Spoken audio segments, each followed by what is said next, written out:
live.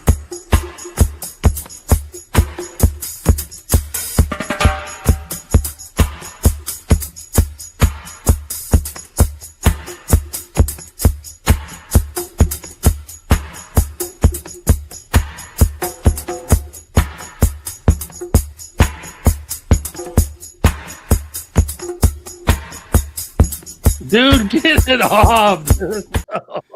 Oof, man. Get it out of here. I can't believe you do that, Chris. I'm in your head, Joel. I'm in your head. Oh, my God. Rub it in, baby. So let's talk about that. We can. Oh, Dom coming in hot. Do you want to go there? Well, there was a wager placed at some point. We should discuss the wager, jeez. shouldn't we? Yes. I think. Okay. What was the wager? Can we talk about that? I think it was Joel was going to see a fish show, and Joel was so concerned about the series he couldn't even come up with something because he knew I was going to win. And I think I'm really gonna dig into Joel here. You're gonna have to see a fish show at MSG. I think that's gonna be the ultimate capper. Here's the thing. What a good scam way to get to MSG for Joel. There you go. First of all, I don't know if we ever fully agreed on anything, but I would have seen a fish show at MSG anyway with you. You're right. You would have. It's not really like it's not something you give a lose, like someone who lost a bet. Like it's too good of a thing. It'll be a fun experience or whatever. So anyway, yeah, but you got to buy one from each thing from the merch table, though, Joel. If you want to know the truth, what I was really worried about is I couldn't remember. And I was too afraid to go back and look. Did I put up the Psychedelic Horseshit album as a part of the bet? Because I didn't want to have to give that up. You did, but it's okay, man. It's okay. I was like, that's more what I was worried about because I actually really want that record. But if Honestly, we agreed on that, I'll send it to you. But no. Being able to talk hoops with you and do those few streams we did was worth it. So yeah. Well, I wanted to do the last one, but you were too busy partying it up. No, it's just Rich was here and it was late, and I was just like, I just can't pull it off. Right on. I was on the bus looking forward to seeing that. I saw it like 11:55. Static ATX. I was like waiting for it. I had like another hour on the bus. I'm like, come on, guys. Oh man, my bad. I would have been the one person in the chat. Listen, we got what we wanted. We got a good series. All the games were fun. No one got injured. What more can you ask for? You know what I mean? Both teams had fun. The Knicks led for like 20 minutes of the entire series. Still won the whole thing 4-1. Gotta love it. Amazing. The Spurs just couldn't figure it out. I'll tell you what, though. I think that there's like a psychological thing with I don't know if the Knicks do it on purpose or whether it just happens, but having a lead, like there's a such thing, and Chris, you can correct me if I'm wrong. When we talk about players getting in a rhythm, there's getting in a rhythm offensively. There's also getting in a rhythm defensively. And I feel like when the Spurs start out first quarter really hard defensively, then they kind of let up. You can't just turn that back on. You know what I mean? It's something that's hard to practice. So I feel like because in the fourth quarter, I think both Wemby was tired and also just the team in general, just defensively kind of couldn't really get back in the rhythm. Well, I'm confused. Are you describing record sellers or record buyers at record shows? Well, when you're shooting that many threes and then you're shorting layups at the end, it's because your arms are shot. Yeah, it's when you buy too many grails and then you can't buy those $5 records anymore. You're too shot from buying all those. Rough in the streets. I pinched a nerve this weekend. Well, I pinched a nerve. I was like, damn. In your shoulder? Oh, the worst. Did the same thing last night. I only bought 7 records because the value of each record was way too high. I bought 8, and one of them ended up in my lap, which was sweet of you. Well, wait, go back. Why is DiMano? Is he apologizing to me for having what is he apologizing to me for? Because you have a shop. Record shows are my favorite way to buy. I sell at record shows too, though. Yeah, he actually bought records, man. Yeah. Yeah. I actually want to go start selling it more. Like to me, well, anyway, we'll get into that later. No, go with it. Yeah, what? Because so I've been shows, good or bad. I've been considering whether I like having a shop, because it's officially been a year, and it's like it gets kind of boring just sitting in there. You see the same people. It's great. Like, I'm not trying to poo poo on it or whatever, but like it's nice going to conventions. Like, I like doing that, and I would like to go to more conventions because you meet different kind of people every single time, and it's just, I don't know. So, but you can't really do that if you have a shop because you got to kind of have the shop open. So I've been considering potentially going back and traveling around instead of doing the shop thing. Yeah, it's funny. We like about a month ago or so, I think I brought that up to you, and you had a little bit of a different opinion because you're like, I'm going to give it a year. So congrats on the milestone. When was the anniversary? Well, it's technically at the end of this month, end of June. Nice. Cool. Oh shit! Party at Static Party. ATX. We're gonna call the strippers. Man. Just tell Jason it starts a day The earlier than what dwarves, you want, so he shows up. Barbecue. Right. It starts at 8 a.m. If it starts That's at right. 12 p.m., you'll know that Jason will be there at that time. That's right. Good question for Groove There Seeker was, and there was, Dom Chris. I know and you were Dave. interested. Any rare psych on the walls of VinylCon? Well, yes. Nothing that I thought was particularly interesting for me. There was one guy, I took a photo. It's in the Instagram post I made. The guy, I don't remember this seller's name, but he had probably the biggest wall of records. You know the guy I'm talking about, Chris? Yep. Guy In with the the sun corner? raw. He did have a Sun Ra, Dave. You're good. Art forms. Yeah, the one you have, with Yeah. that wonderful script. Yeah. Joel, can you pull it up so we can? You want me Was to it the see guy in the back left corner? He was in the first row as you entered the left.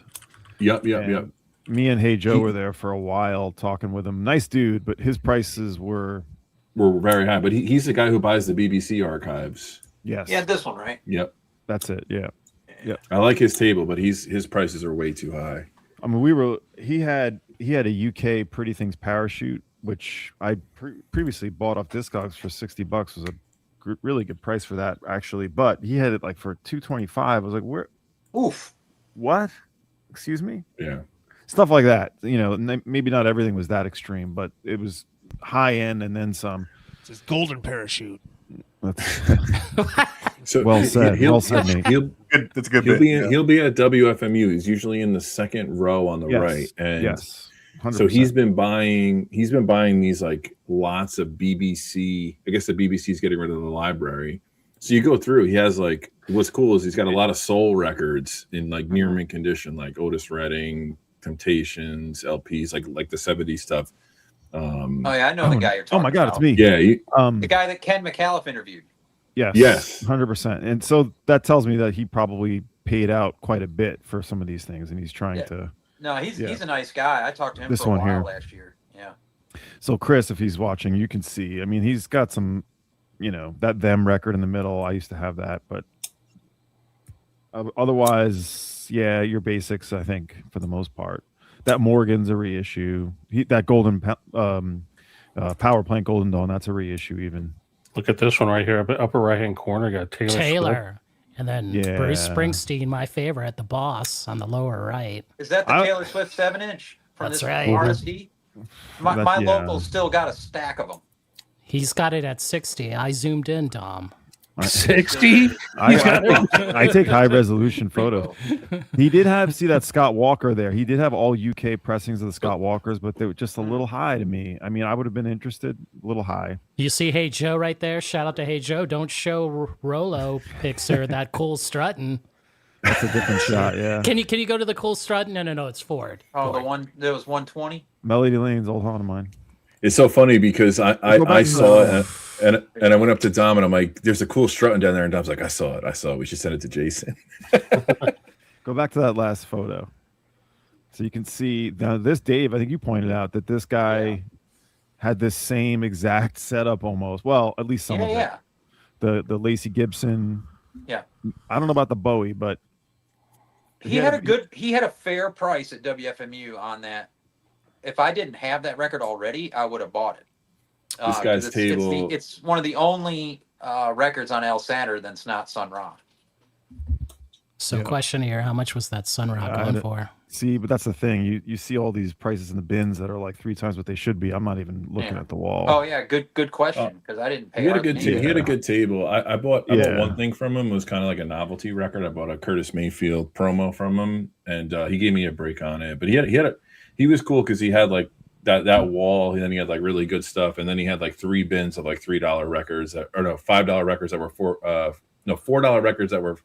You I damn. forget what the deal was. Anyway, people are going nuts at his table. I don't want to shit talk him because maybe maybe they're all in beautiful shape. Maybe he had to pay out quite a bit for them. Maybe he'll deal with you to get it down to a decent price. So I don't want to like totally trash the guy or anything. But yeah, No, we it should trash every dealer. Let's trash every dealer. Was Yeah, that let's- Edon yeah, and you're right.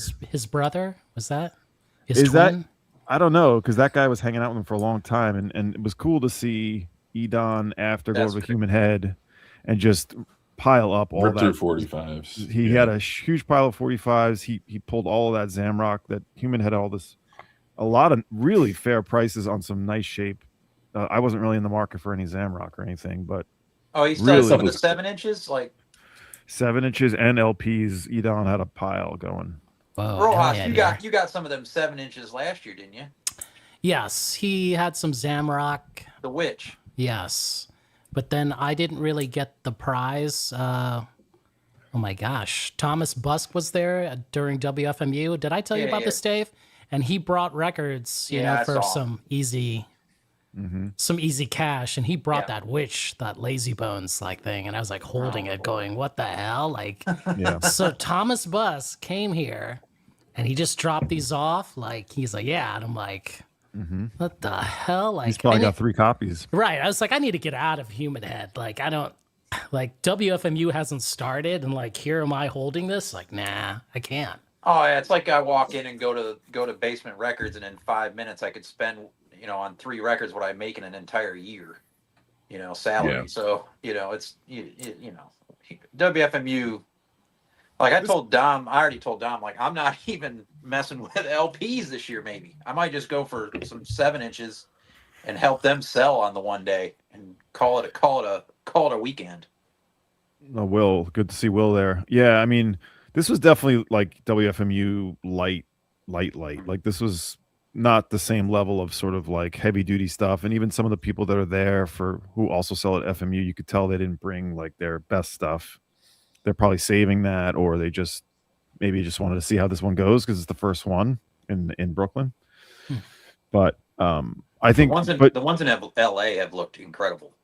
yeah, absolutely. And this was good though. I mean, I'm really happy with what I found, and it's still like a real good high quality of stuff. And I thought it was a good solid venue, solid spot. Yeah. It was good. Guys, so before we get further, Nate, you want to do your thing? Yeah. Record shows are overrated Oh no! in 2026. What? But you know what's not overrated? Uh-huh. Are YouTube record auctions. Actually, no, those are pretty overrated too. But not this one. Yes, This Elliot. one, okay, let me explain. There was supposed to be a YouTube record auction happening yesterday, right? But I had to push it back a week. Timing was off. And frankly, the vibe was off, but we won't go into that. But had to push it back a week. But I couldn't let anybody know about it because I got suspended from YouTube for 7 days on Busted. Thursday. So it didn't happen. Which is, I guess people could tell because I said it would happen after Jason's Sunday DJ set. And so what did he do? He didn't have one because the auction was not going to happen afterward. That's what I choose to believe, Jason. Yes. Yeah, just go with it. Just come on. Throw me a bone here. So it will be happening. The makeup date, the rain date, if you will, happening this Sunday, noon Central Time, on this very channel. Thank you, Jason, for hosting it. But the plan is going to kind of change a little bit because now I'm a little bit shook. I don't know just how much we're going to be able to play the records. I think we might just have to do like needle drops. It was going to be like, we'd play like a whole song and let the bidding go for a while, have a good time, and all that's just, YouTube just threw that right in the trash. So I'll be a free man on Thursday, and then this Sunday we'll do the auction. And you will get much better deals than you ever found at a record show. Okay? All right, that's it. That's all I had to say. What got you? What got you blocked? What got you blocked? This record here. Let me grab it. Now You should we're break gonna it get on air. painful. Break it on air. I got a porno cover. Or what's the deal? That got blocked. That you got you. Jazz Dispensary Night Lights, and I'm gonna make a video kind of touching on what happened, just explaining a few things. Maybe people could learn a little something or other. But I've been playing records on YouTube for years, and there was never too much of a problem. Every once in a while, the cops would get called or whatever. They'd bring up the black stream suspension screen, but it's there for a couple minutes, and then you stop the music and you're able to talk whatever afterward. The cops showed up on Tuesday after 14 minutes of streaming, which has never happened to me before. Wednesday, I was able to play a full record all the way through. So I was like, okay, maybe Tuesday was just a fluke.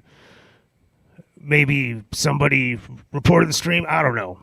Oh, you're talking about Let's the just- copyright cops. Yeah. Okay. I was like, let's try this again. I say they don't say it's, well, they do say it's for copyright reasons when they give you the lockdown screen. Mm-hmm. So I was like, well, let's try it again. So it was just too weird. I don't know. I tried it again. The cops showed up 17 minutes in the second time. But this time, they didn't even give me a chance to continue. YouTube cut my stream, gave me a strike, and said, you can't do anything for a week. Yeah, I think the only band that's ever struck me completely off was At the Drive-In. When I posted one of their videos, that got me yanked completely. Yeah, I don't know if there's like some hot button track that's on this that like really triggers one things a arm lot scissor quicker took me than down. usual, but I mean, if you look at the track listing on this thing, there's not really anything on the A side that sticks out, like the Eagles or something would. Right. But yeah, guys, if you're gonna play records online, do not play Jazz Dispensary. I mean, at least this one. I played all the other Jazz Dispensary compilations. It's just fine. Hey, check out the comment here, Nate. Looks like better looking Joel's going to be selling. Come to the Minneapolis Cider Show on July 18th and say hi. You're selling there on July 18th. All right, I will try to make it. Oh, nice. For Elliot sure. Cruz was asking me about a Gastonia. I'll be the guy wearing the wolf mask. You'll know me. Oh, there you go. Elliot Cruz was asking about the Gastonia show, which we have. It's about 30 minutes outside of Charlotte. What day is that, Elliot? I don't know if I'm going or not. I didn't know what day it is. It was nice to see Elliot turn up in that video that we Yeah, watched man. today. Who was it again? What was the Final one? That, Reckoning. yeah, Vinyl Reckoning. Yes, that was good. Selling that Diller and Clark record. That's a good one. Who Yeah, was that looking good seller? Who was the seller that had the School of Fish record? Oh, yeah, I saw that guy. I don't know. You been to that I don't show, know that dude Dave? Well, what's that? You been to that show, Dave, in Durham? No, it's they held it at Motorco, which is a great music venue. There's like a brewery across the street from it, and it's not very far of a walk really from the record stores you went into when you were there doing your show with Material Objects. Yep. From like Carolina Soul, and what was the other one across the street from Carolina Soul? What's it called? Something City. Yeah, Bull City. Bull City. Yep. Yeah, Bull City's cool. The Carolina Soul is man. It's very small. I really like it. I've been there 2 or 3 times, but it's definitely not. You're not going to walk in there and find what's on their No, eBay. no. eBay is strictly consignment collections. That's their model for those. Jefferson probably scored the most out of anybody at VinylCon. Oh, Yeah. Why? Man. How so? A secret shopper. What? And, oh yeah. Yeah, you'll find out on Thursday maybe.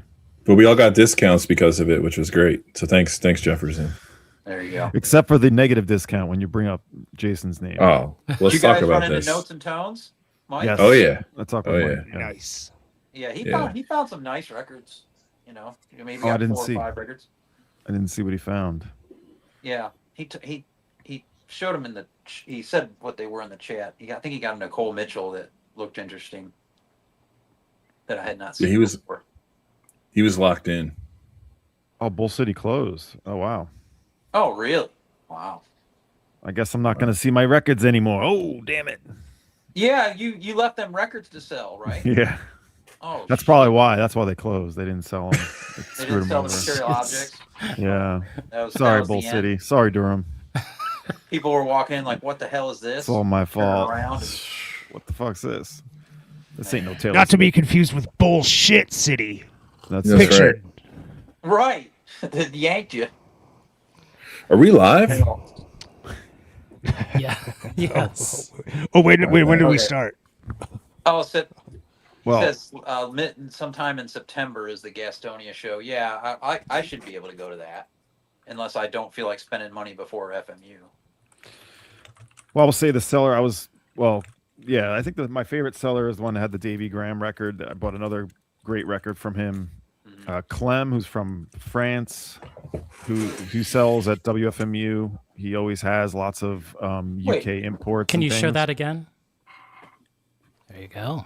Wait a minute, is that the same French guy as last year, Dom? Yeah. Yeah. No, different French. There's two. There's Okay, Patrick, who has more of the jazz and the avant-garde stuff, right. and this guy has more, might say rock and whatnot. But he had okay.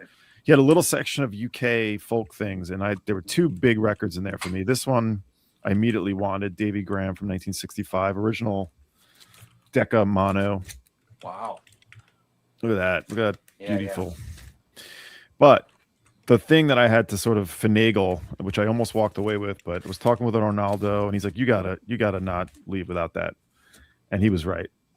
He gave me a discount on it. I tried to get a little bit further discount on this record, but I didn't have the money, basically.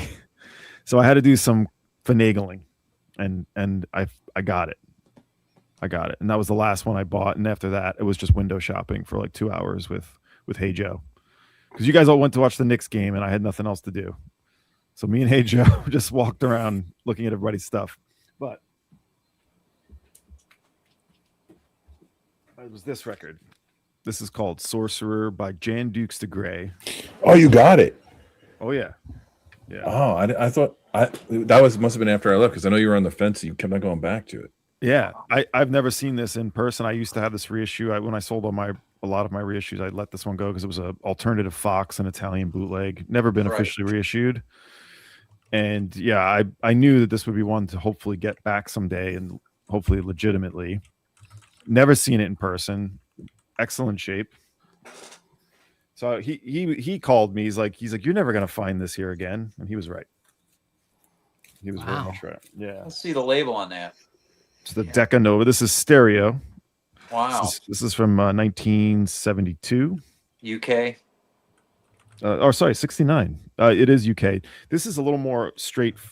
I wouldn't call it straight folk at all, but their other record gets insane. Like, goes into like a sort of prog territory. This is a little more downer folk with some obvious psychedelic flourishes. I've never seen that record. Yeah, alternative cover Fox. looks great. Oh yeah, look at the back even. I love the font. I'm a big sucker for a nice font. Like Buttery. That's right. That Buttery is a big font man. But Cover too. so it's only this alternative Fox label. It's just another fly by night Italian bootleg. They did it, and I had that and kicked that to the corner a while ago. So I didn't ever think I'd see this again. So this is the one I had to sort of get creative with. Let's just say. Nice. Ran outside real Fox quick. gets a hold of good stuff, Dom. I They know did Alice that Alice Coltrane. Coltrane. Yeah. Yeah. Yeah. I went outside. I was like, who can I like offer myself as for favors here? What can I do? What? What? Hey, you do what you got to do sometimes, right? What was it like in the shady back room when you made that Handy's deal? under the desk.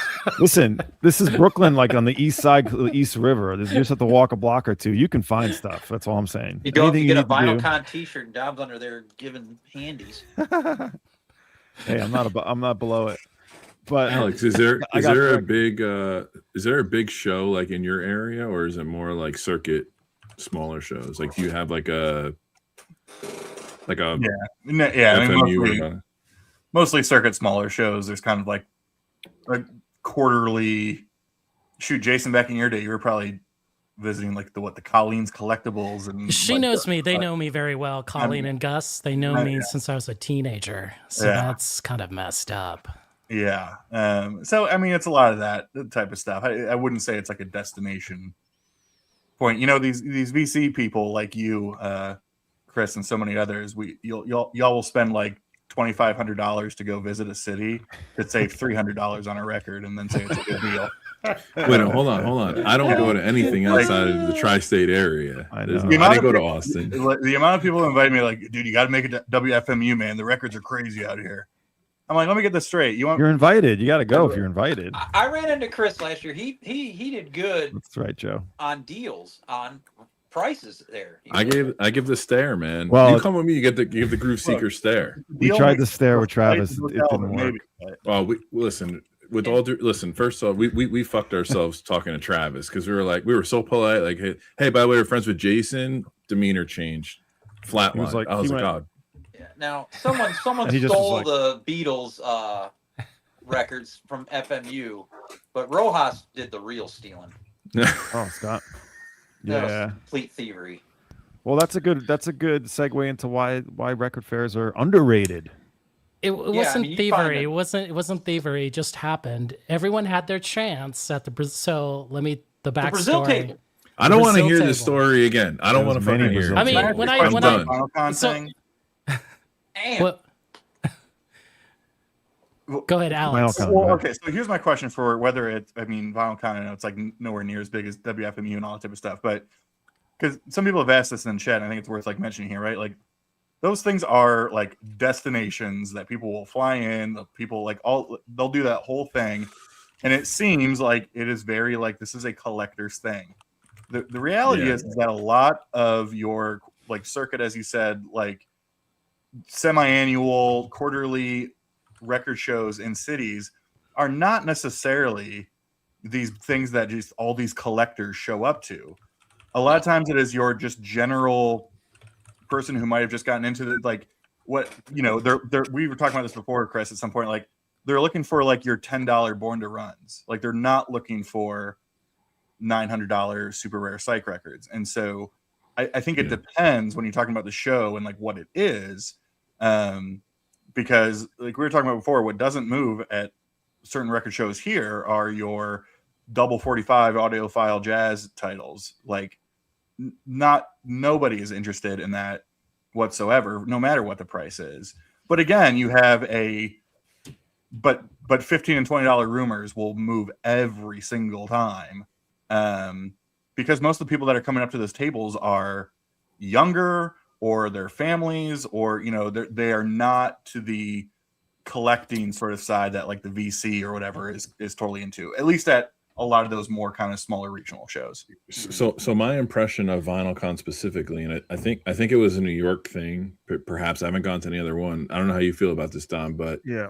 there was pockets of those like primo tables, but there was a ton. You could tell there was a ton of locals there that were like, I had a tough time getting to bins because people were down below at every table. Every table that had like budget bins, like people were going crazy digging through stuff. Like, It was both. so. It was both, absolutely. So it was a balance of like your Human Heads and, you know, Clem and like Stony Creek was there, which had a freaking amazing table of jazz, very Jordan. jazz heavy Yeah, you table. remember Jordan, Dave. Yeah. But then like on the flip side, like there were plenty of people like just going through whatever they could. And this was the most hip hop I've ever seen at a show at one time.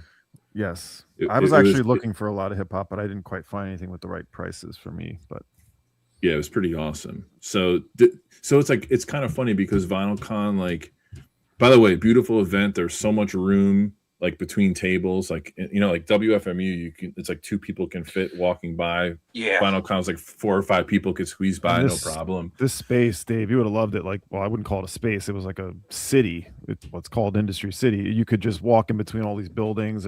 You can get anything you want to eat. Lots of places to sit down and just chill. Sit outside. We didn't sit outside. We should have done that, but it was. I loved it. It's not exactly convenient, I'd say. I mean, it's kind of like I used to live in this spot of Brooklyn. It's a little out of the way, and you have to walk east. But not horrible, by any stretch. Not far from the Nets arena from Barclays. Nice. Well, it sounds like you guys would do it again. So yeah, I would. For my opinion, this is no knock on it. I don't think it's a destination convention yet. At least the one I saw in New York. I don't know if LA was different or like Atlanta. LA looks pretty sweet.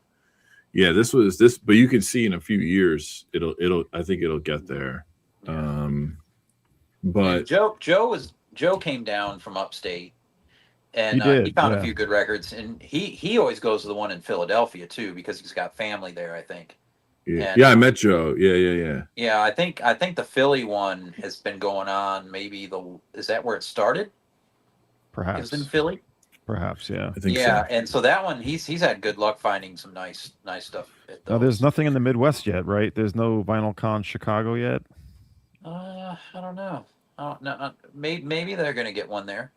They should. I mean, there's enough dealers in Chicago to fill a convention. That's for sure. I'll say this: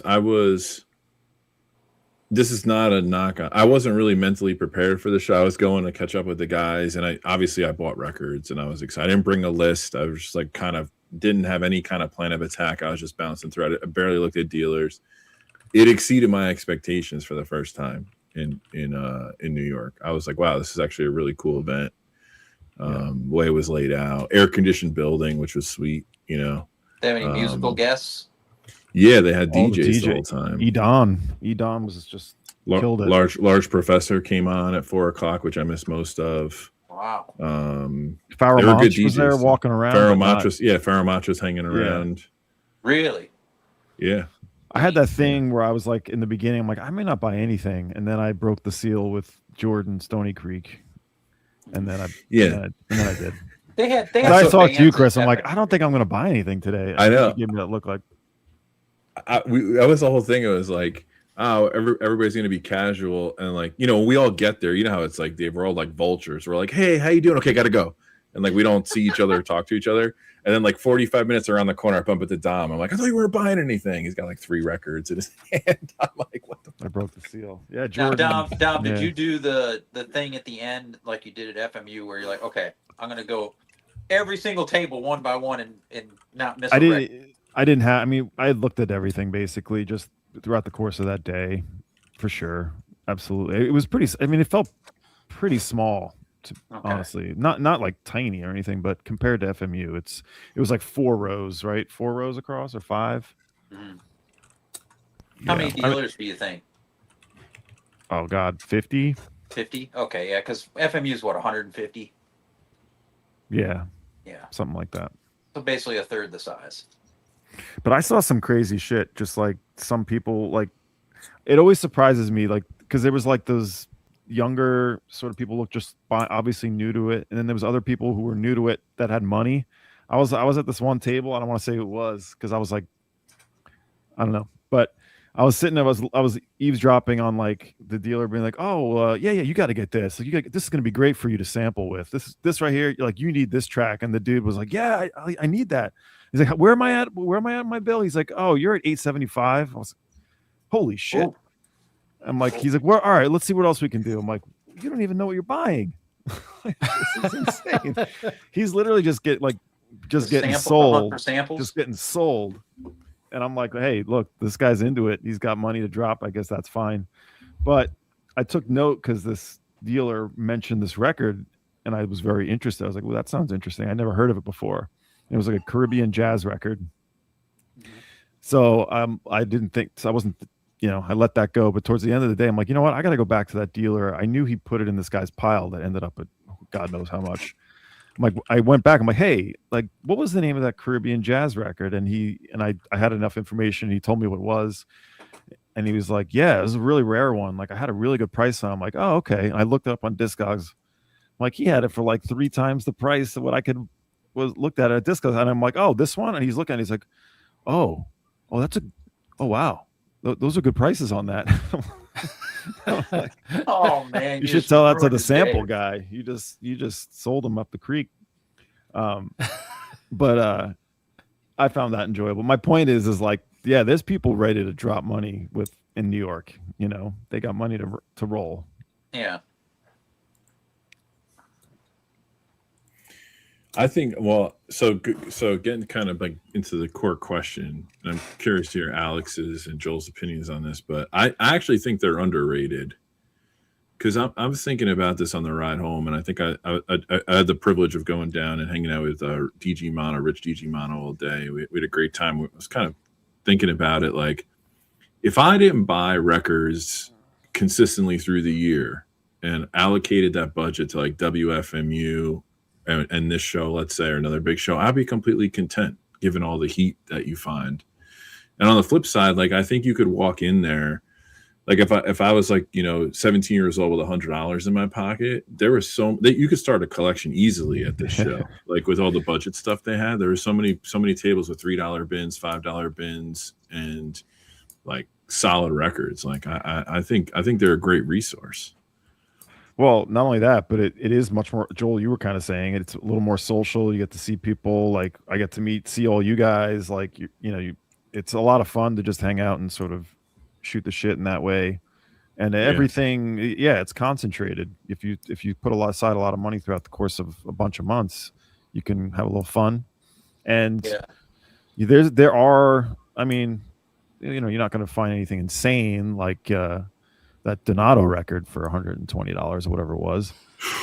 But, sometimes you might get lucky, and you don't have to shop that way. You can definitely go into some cheaper bins there, So, and it's all in one place.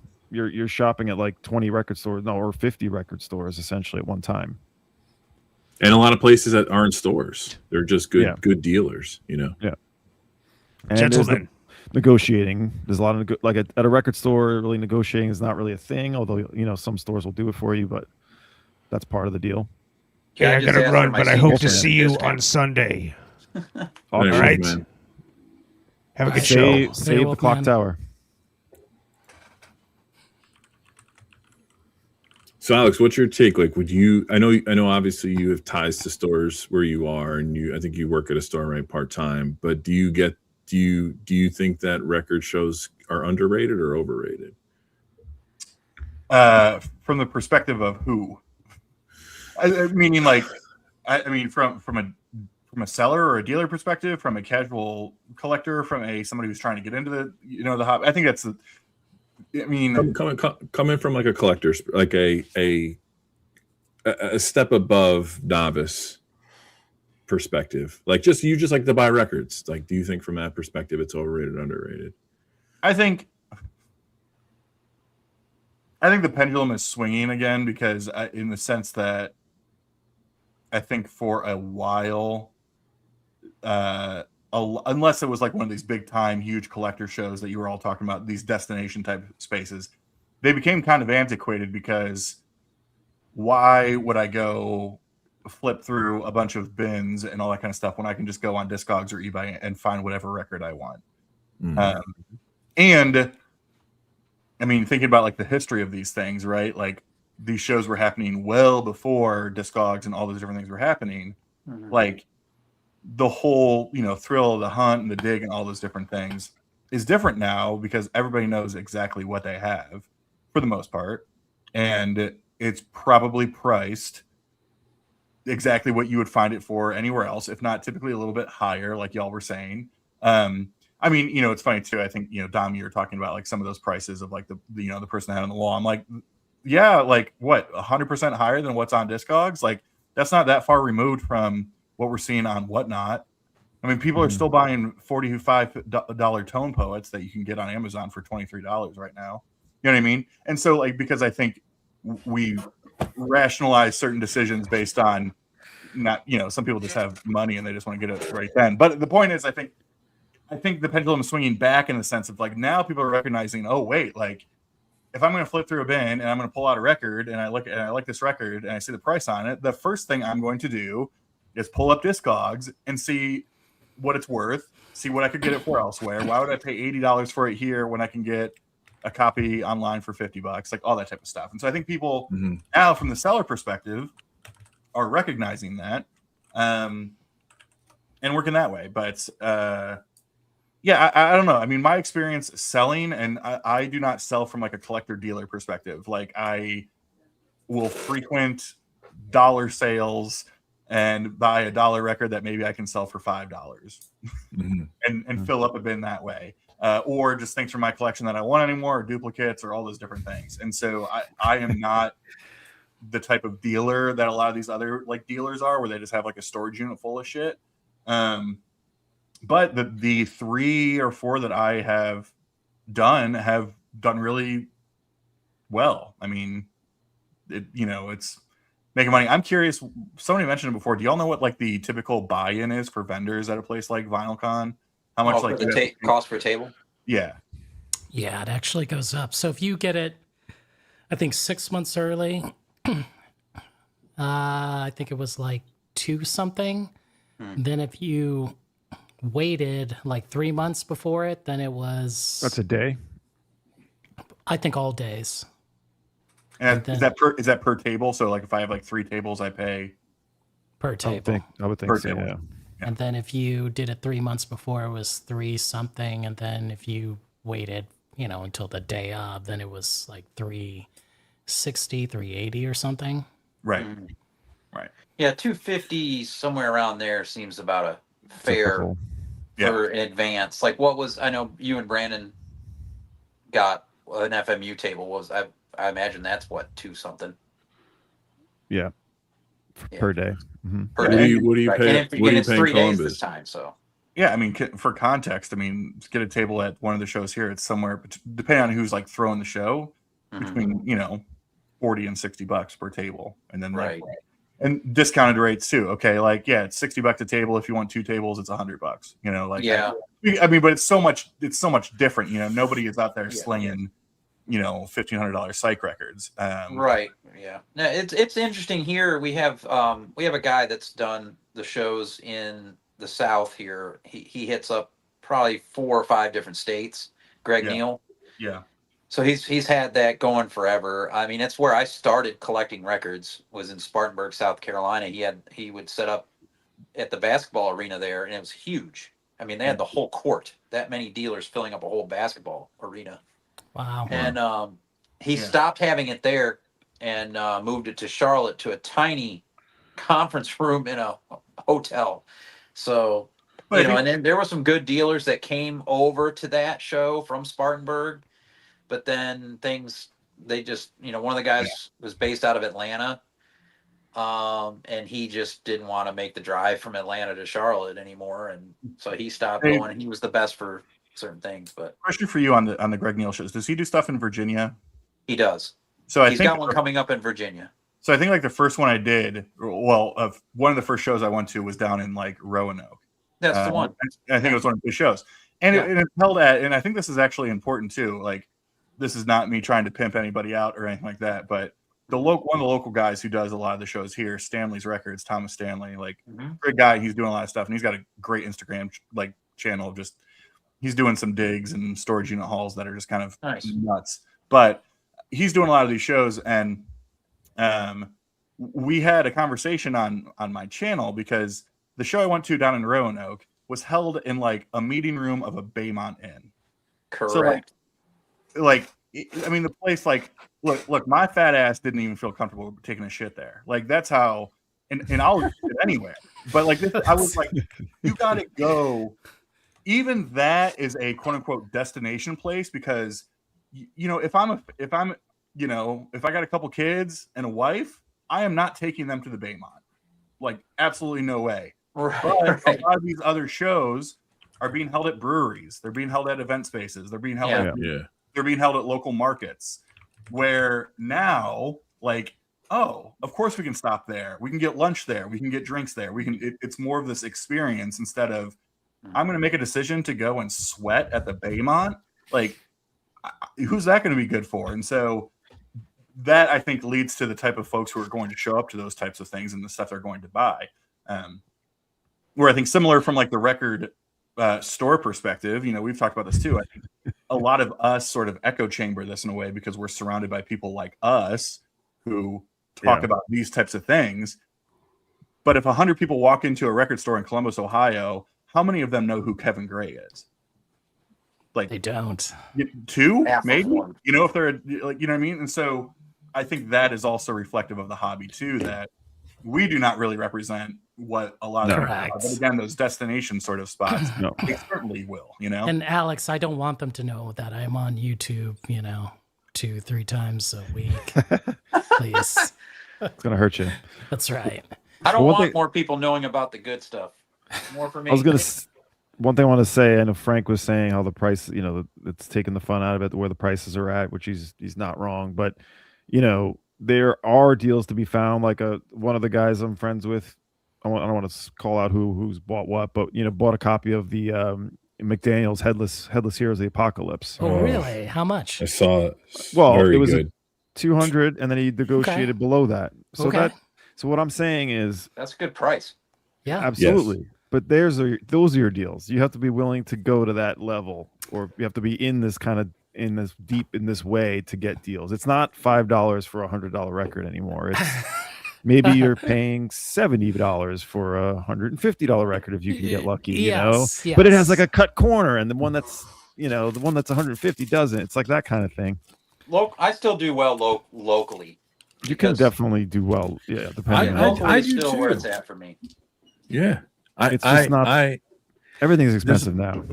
There's a lot other less. thing. So there's a local fair. There's a local circuit which has bigger and smaller shows depending, and they're not oversaturated. I mean, Dave, you collected cards for a while, right? I remember when I collected cards, it was the same 50 dealers everywhere you went, right? And it got a little monotonous. But like even the local circuit I have rotates in and out a good amount. Even some of them were at Vinyl Con. And I always kill at those shows because nobody's there, and it's no one. And if you're there because you're in the know. You know what I mean? Like this is like a hobby for you where it's like 25 tables. You're in and out in 3 hours, 2.5 hours, and people overlook stuff, or they're not there looking for like higher price things or whatever. So I think like it depends. Like at WFMU, I have to prepare for. I've learned now I have to be mentally ready to like deal with all of that chaos and like have kind of some kind of plan.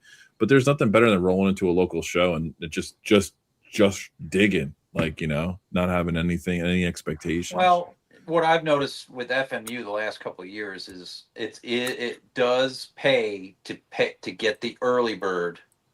Oh, you have before the to. rush comes in and you can't breathe, and you literally like. There's not enough oxygen in the room. So here's the thing. This happens in Austin as well. I have to tell you, if you want to go to the Austin show, get the early bird, because I'm telling you, dealers are going around and buying stuff from people before even the doors open on the early bird day. Dealer hour. So they're in, but it's not official. It's like we're basically given 2 hours to set up. There are dealers that are like setting up super quick and then going around and shopping. It's insane. So there's still plenty of stuff left over, but a lot of the crazy deals and stuff, I think they probably do get swallowed up by dealers. Joel, I caught on to that early here in Charlotte when I started going to the shows he started doing in the hotel. I was like, okay, so they open at 10. What happens if I show up at 8? Yeah, because the door's open and people are still just rolling stuff in and setting tables up. I've been going to Greg's shows for so long, and I'm always the first person there. He just lets me go in and start shopping now at like 8 during dealer hours. Here's what you should do. You become like the wallpaper, Dave. I just show up. You could make friends with a seller and offer to be their helper. Yeah. And then you get in. I feel bad because sometimes I'm in there. I'm looking at Greg's records at like 8:30. Some people come in to say, "Hey, is this open yet?" And he'll look at them and go, "At 10." and I'm there like digging, and I'm like, oh, Yeah. yeah, I get, I don't know, I get preferential treatment, I guess. Yeah, I agree with what Rich It's is a saying local. here, and also Rich's Yeah. 2 points he wanted to make. What was it? 2 different I ways to got sell. it. Yeah, You got it. Yeah. I've been starring comments that we can talk about. So we can take this one. 2 options for the panel. Would you price fair realistically and don't negotiate, or price a little high, assuming the buyers will want to negotiate? Seems What do like you think most do about number it? 2. Yeah. Yeah. Oh, here's the thing. When I started this thing, I didn't know the answers. So I tested out a few things over the years because I've been doing conventions now for many years. And I started out pricing fairly, thinking like people will just recognize that it's a good price and pay it. They always want a deal. So Yeah. so for a lot of things, for like common stuff, I just price fair. For the more desirable stuff or the higher end stuff, I price a little high. That way the person can get the enjoyment of the negotiation and stuff. But see, the thing is, like, I want to be careful what I say because there's some inside information here. But there's 2 dealers that I see at my local, and they've had the same wall records for the past 18 months. Yeah. And they were at VinylCon with the same wall records. And the reason why they're still on the wall is because they're overpriced and they don't negotiate. They don't budge. Like Dom, really I told you weird, about that. right? I told you about that Catch a Fire I saw that I've been eyeing, and that guy's had it for 1.5 years, and he won't come Yeah. off the price. Yeah. And he has it Well, way over. and even if you price high, people aren't going to know if you would negotiate because they'll just get scared off a lot of the time. You know, Yeah. a lot of people won't ask. What position are those dealers in to be able to do that, though? I guess they must, not need the money right away. Right. Well, Or they're going to sell. They're going to price them to go. Yeah. Yeah. Then and listen, there's a million ways to handle this. Like, I like motivated sellers. Yeah. Like Jason exactly. coined that term. Like, I like the guys who are willing to move. I go up. Unless I have one record, I don't really negotiate. If I have 2 or more records, I'm like, can you do this? Give them the stare. They knock down the price, and we move on. Right? Okay. Like, or if it's one, I didn't buy anything really super expensive. Well, for me, not super expensive. And it's like you just gotta ask. What's the worst they could tell you? No. Like, Here's the thing, though. Like you're talking about, you want motivated sellers. Well, as a seller, we want motivated buyers. We want people that actually want to buy these records and don't want to fuck around. I mean, I You know believe what I in mean? pricing fair and negotiating, especially if it's the right title. Some stuff you'd be like, look, this is clean. It's hard to find. Like, I can't do too much on it. But I always had the fantasy when I just showed up for just sell records of like coming in there with a whole bunch and leaving with nothing. Like, I don't want to Right. come back with this stuff. Like that's the goal. It's there to go. So let's get it going. Yeah. But then you just have people who like the museum pieces. Like me and Hey Joe walking around at the end of the thing the other day. And we were just milling around, and we found a guy. He was saying he was looking for the first Parliament record on Invictus, and this guy had it, and he's like, "Oh, let's go talk to him." So we go and look, and we're talking to like one of the guys who was working at the booth, not the main person's. He had left, but his person that was watching it for him. And we're like, "Oh, how much is that Parliament?" We thought maybe it'd be like $200 or $300 because it was in nice shape. And he's like, "Oh, I think it's $850." We're like, "Holy." $850 $850? on what planet? I'm like, we were even saying this to the guy, and he's like, yeah, I don't think the guy running or working it was like, I don't think he wants to sell it. I'm like, Yeah, he doesn't. He does You not. talking about this, the one on Osmium? that one. I'll show you my copy. It's Yeah, VG++. Hey. Jason will recognize it. It's one thing. RSD $29.99. It's Yeah. one like my the copy. thing is, when you talk to these sellers, you realize like they're just there are some of them that have the stuff on the wall and they don't want to sell it, and then there's the sellers that are just delusional and they think what they have is really worth that, and it's really not. And you try to show them, like, look at Discogs, like you're like 3 times more than the highest price it's ever sold for. Like what are you doing? And they don't care. They're just like, I don't know, that's what I'm selling. I it at." will. Well, yeah, I Go ahead. talked to Joe from Basement last year, and He doesn't give a fuck. He's just like Just like, I don't care. these are my records, because you got some of these dealers at the conventions. This is something that doesn't get talked about a lot. They don't have shops. Right. They're not store owners. There are they're a collector just like you and me and everybody else. He's like, if They I bring sell it, I their sell it. If I records don't, I there. don't. Like he only brings his records to that show once a year, and he puts literally the FU price on each one of them. Yeah. And that's if it what that goes, is, it goes great. If it don't, he takes it home and listens to it. But he'll negotiate though. And there was he will another guy, negotiate. the guy in the corner, same deal. He had all kinds of killer 7-inch records and a few rare LPs, and it was just his personal collection. And he's like, I'm not, I tried to negotiate on a cramped 7-inch, and he's like, no. So No, here's my Take a walk. the price. Take a walk. Yeah. Piss what I off. was gonna say is that, and this is not defending these people, by the way, but rational. Don't you defend these people, Alex? You're a Fuck 'em. guest here. I'm not defending. However, contextually, Chris, you gave the example of like, I've been looking at this thing for a year and a half or like whatever it is. The context is that they have these things priced because they have a history of being able to sell shit for 200% higher. Yeah. Fair. You know what I mean? Like the value of anything is based on what people are willing to pay for it. Yeah. There's a lot of Fair. famous record stores. I will say not Dylan's store. I think Dylan actually has his like used stuff, all the stuff he brings in fairly priced. I will say that. Oh yeah. Yeah. There are other places like that I have walked into these stores and their prices are similar to the examples that you all are giving. Okay. And they won't move at all on these prices. Mm. And I guarantee you it's because there's obviously a history there of people who have gladly walked in and paid exactly what that sticker has said. Gotcha. How long does it take for that to is it- happen? I mean, come on. Is it possible that the buyer has surpassed the average? Well, not the average buyer. The buyers in our community, they have surpassed the knowledge of the dealer on pricing. It depends. Because maybe like you could trick the old dealer. Now that's maybe I shouldn't go deeper in there, eh?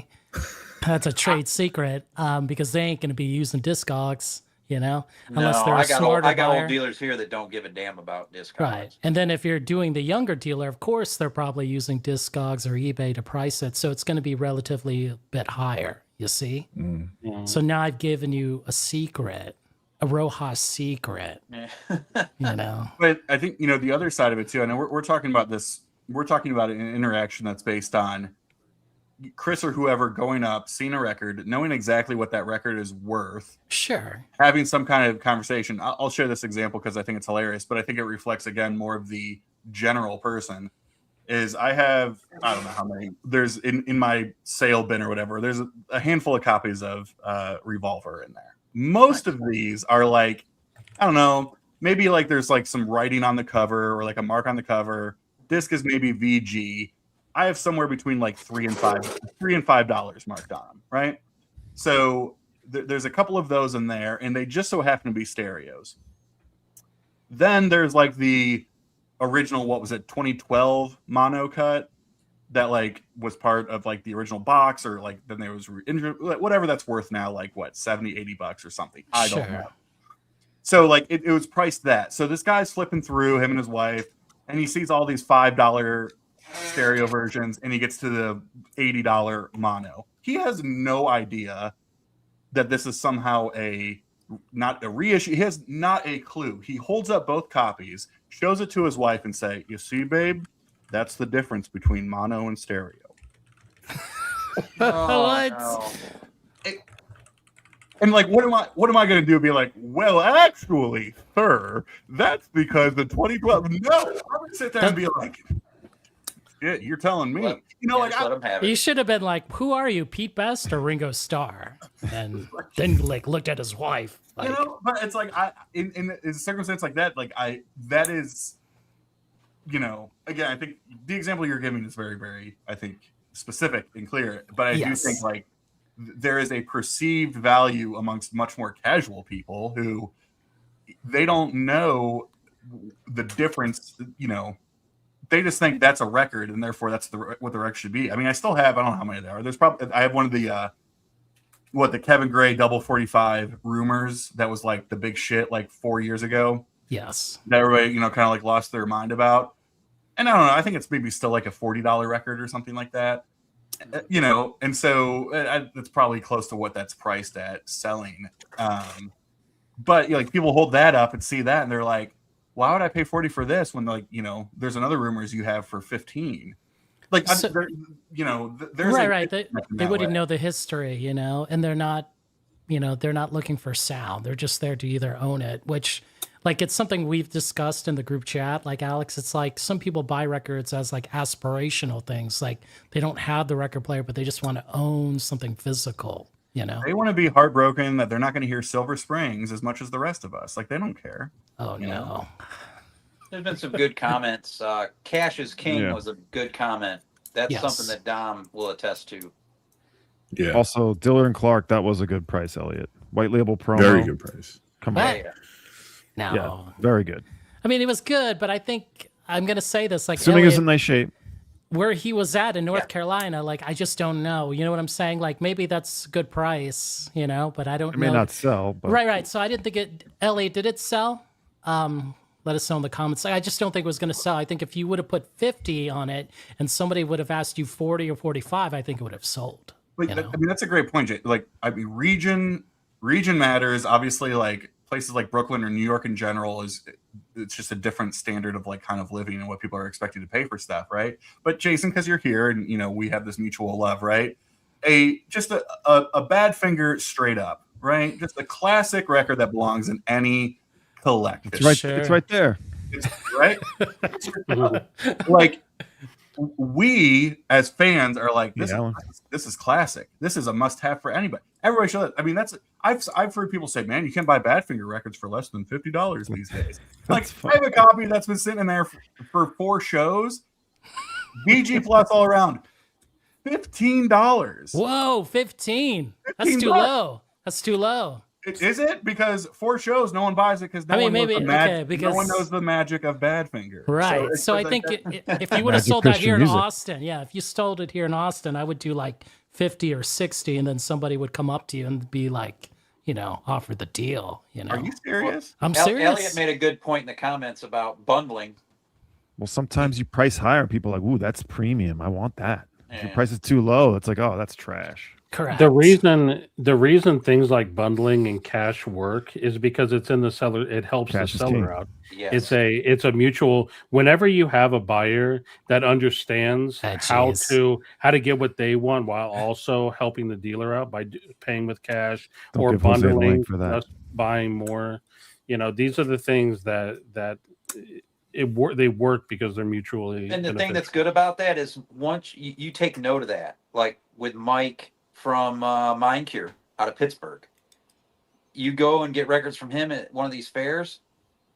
He is really good on the deals when you get more than one Very record. good deals. Yeah. Very good Yeah. deals. He's already Very- got good very prices reasonable. to begin with, but then that's a great dealer right there. He knows how to move records, and he always has a lot of good rare records in nice shape. Okay, let me answer this and question. you're going to go back to a dealer like that once you've had a good experience. Yes. So this question here, VinylCon, did you see any pet sounds? I saw 2 of the 72s Probably. in like very good condition. How much? Not expensive, but Okay. I just was It's not maybe in the expensive for Rich Chris, maybe in the 20s. Okay, wow. Yeah, 15, 20. But I was like, fucking Pet Sounds, man. Also, go back to Will Pop's comment. There was something going on with like live grading. Did you guys know what that was about? Chris, It was did you- across from Human Head. Was They it had, like, AMG? Don't. it was don't AMG. No, Yeah. AMG. Why? What was he doing? Slabbing? He was Slabbing like and grading. grading and slapping. He was Oh, grading no, and then please, slabbing. Please, God, no. No slabbing. That's what. Yeah. I didn't. Okay, I thought it was something about grading, some kind of grading sweepstakes. You or were like, "Can I something. get Okay. this record to be put in carbonate?" Like it's Han not a Jim Solo. Brown rookie card. It's weird. I do want to give a dealer credit for a second. You know, there was this guy Stu who's selling he had like the most reggae at the show. Oh yeah. How was his table? Oh, awesome. Awesome, right? Awesome reggae. But it was just like everything was just and that higher end pricing, and like, I just couldn't really budge on a lot of it. But he had a lot of African too, tons of African stuff I didn't know. And then he had a record I wanted. He had one on the wall. I'm like, well, I have that one. Do you have any other of this guy? And he's like, I got one in the bin. And I go through and I see it and it's there. And I was like, oh, this is one of the ones I specifically wanted. Price is a little high. I'm like, I might be interested. Maybe I'll come back later towards the end of the show. And so I come back and he knows I want this. He knows I'm interested, obviously. But it's this record here, Francis Bebe. Nice. Oh yeah. And so it's he had it priced at the high end of Discogs. Okay, but it's a record you don't find in the US very often, if at all. And I'm like, this is like, I think this sells for like $50, $60 at auction. He's like, yeah, but it's never going to be here. This is in nice shape. You're here. You're holding it. And, he just totally called me out. He totally played me. He had me. I'm like, okay. I'm like, how about this? How about this? He's like, no, I'll do this. And he gave me like a little off. I'm like, all right, Stu. You got me. I wanted like no this. shipping from France, right? Yeah. So I got a little bit of a deal on it, but barely. But he knew I wanted it, and I did want it, and it's in great shape. Nice. I'm happy. He's happy. So You ever notice that, Dom? Like, if you ever want a rare African record, you either have to get it from Africa, and then the only other country they turn up is France. France, yeah, For absolutely. the most part, there used to be one German guy that would have a ton. Romuald, I got a lot of Bebe to talk about this year. We'll talk about it. I've been going deep on him. Nice. I need the cover with the naked lady on it. That was up there. They had it. How much? I didn't ask because I have it. So I'm going to answer this question here. Get me a dealer name. Get me a dealer name. Okay. All right, Dave. We'll talk. I can find them. How much is the first one, right? Because you can get the second one. The first one is actually, I'm going to quote Permanent Records, Lance. He was trying to sell it for $50. So there you go. Did he sell it for $50? I think he did. Was Lance at VinylCon? Reissue. No. That's the one that I bought for $40, right? That's right. You got it under. That I have to send now to Groove Seeker. No, you don't. I don't want it. I mean, I do want it. I don't want your copy. This isn't like the celebrity FMU situation, Dave. That copy's got blood running around, and we can share it though. We can take turns with it. You get it for 6 months, and I get it for 6 months. But only one team won the title, bro. We just can't not talk about Pet Sounds. Jeez. Why you gotta be like that, dude? But it's been like a week. Cash. Always bring cash. Do you know, though, like the Pet Sounds was like one of the hottest records being sold I agree, at Rich. Austin Records. Like it was, the Slow guys told me, do you have any Pet Sounds? I'm like, why are you asking? They were like, that thing selling hotcakes. I was like, what? Oh, really? Well, the reality is, Pet Sounds always sells well, just like Rumors. It's just one of those things. Like you show it to people, and they want to buy it. It's So simple. Had some of the guys in the VC, they hit up the Denver show quite a bit, the Rocky Mountain show, and they've said Slolo is the top dealer there every year for most wide variety of good stuff. Yeah, they're a little high on price, but I bought something from Slolo for the first time. Andy gave me a deal, actually. Really? Yeah, nice. He did. Well, I bought multiple things from him, and all I said for it was near the end, and I was tired, and I just said, "Hey, can you do anything on these?" That's all I said, and he offered up the deal, and I took it. He gave me sweet, nice. Yeah, they have great stuff. I have a question. I think that's backfired on me before. I'm curious how you guys feel about it. So I think there is a lot of value in creating rapport with the dealer and talking to them. But I feel I've been getting burned once they figure out that I know my shit. How so? I feel like they put me in the clamps. Like not about records specifically, but about music. Like if I start asking and discussing, like, oh, this guy knows, and then when I go for the kill, I don't feel like I'm getting as much as I would if I was just like a Chris, innocent really buyer. Interesting. What I'm going to tell you is that sellers can tell the difference between someone who genuinely wants to have a conversation with you about something and someone who's just trying to kiss your ass to get some kind of deal later. No, I don't kiss ass. I'm asking to find out, like, you know, if you're at somebody with a table, they probably have four to six bins of records. I'm on bin 2 and I'm pulling stuff out and I'm talking about the records I'm pulling out to say like, oh yeah, I have something like here that you might want, so I know what I'm looking forward to, because there might be other people in those bins, right? When's the death stare come into practice though in all this?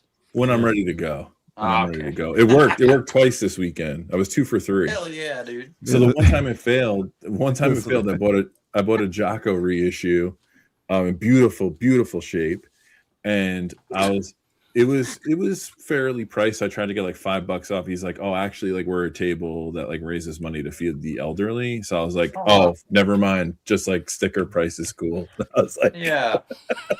I was like, sorry, I didn't know that. They didn't have a sign or anything. Are you ready for a story time?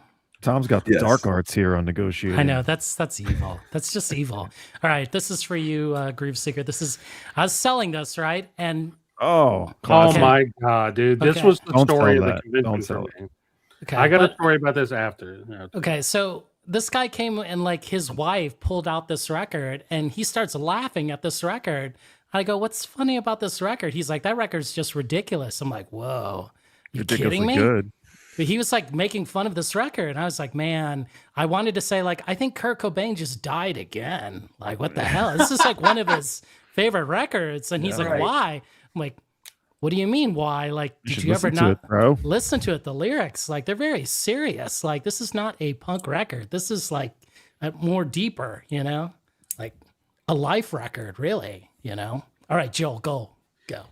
So I don't know if it's because it was just reissued, but we saw so many OGs of this album at the convention. Starting with the guy behind us, had it priced at like $300, which was completely absurd. Does it have the merch sheet?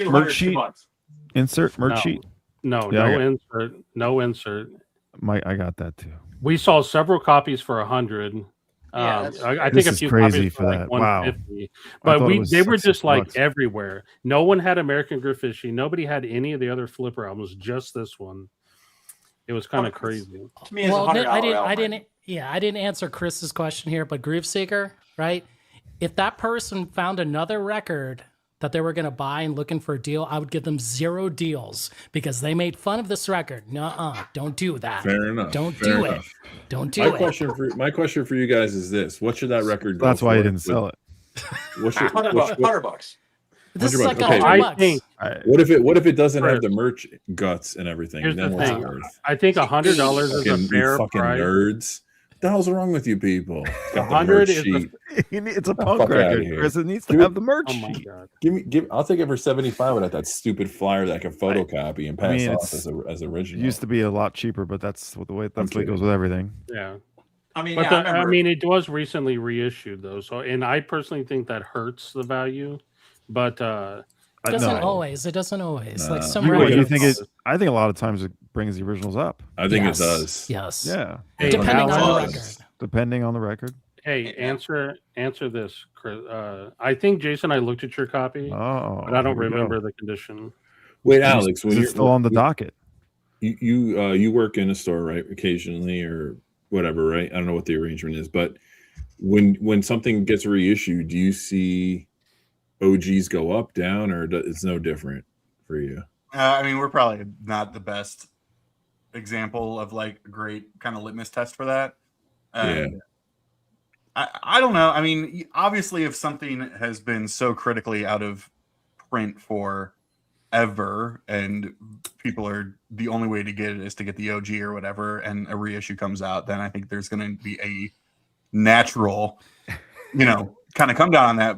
But at the same time, the other thing too is like, again, from the collector standpoint, if that's who you are and you're a big collector, then a reissue doesn't matter. You want the original, right? So, I mean, It just brings more eyes to record that people didn't know about. It just makes sense. Like, right? A lot of those people they want the real thing. I think what is said here, it can also be true, right? Like this idea of like it brings a lot of whatever, especially if it's something of some like deep cut that no one knows about, all that type of stuff. I mean, I think about something like, all know the that Comus record, that like really creepy, like folky, progressive with the young girl in the band. I love that record. She was like a teenager in that band. Oh, maybe it's weird. Yeah. It's like it's always like a Halloween sort of demon thing child for me. But like a lot of it's like I don't know how many people were truly after that record, and then what Music on Vinyl did. I don't know if they were the first ones, but I know they did like a reissue of it. Been done a few times, yeah. And then people like us probably start showing it, and then like I know like Michael Eckerfeld of Opeth is a huge fan of that, and so like he'll talk about it, and then all of a sudden everybody wants the Comus record. Well, yeah, both Jonases and Sweden have it. Right, it's sitting over here. Yeah, once you put the Dom tax on it, it drives me nuts. You don't have an original, do you, Dom? I do. You fat fuck. I'm just kidding. I love it. He's talking about this pulling record. records with Dom. Dude, it is. Wait, does it have the insert? No. Oh yeah. Does it have the fan club postcard? Are you ready? Are you ready? What's wrong? There it is. The insert. Look at that, Henry. When you smell it, smells like 1966. Yeah, Dom, I'm curious. Was that originally a gatefold that opened up like? Yeah, dude. That. Oh yeah. That When you look at this color, the color rainbow, like capital, you feel it over the rainbow, Happy Pride. The edge right there, David Axelrod. Dude, that's What are you showing? Oh man, look at that's that. so good. That's so good. That's How much is how that we all going feel for? inside. I don't know. What label's that? Dawn. Dawn Records, yeah. I've got a few things. I got on it from Dawn. a UK seller, and it was properly graded. Man. Isn't that something? Hold on, Chris. Let's see. Did Dawn do that one McLaughlin record?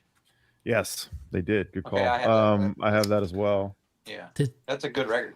They did that. What is it? The Horn Trader? That Trader record that's going for some money now. Trader Horn. Yeah, I have That's the US right. pressing of that one. Man. Okay, but that's okay. That's okay. You want that, but would you buy that record if it was 30% less without the insert? Yeah.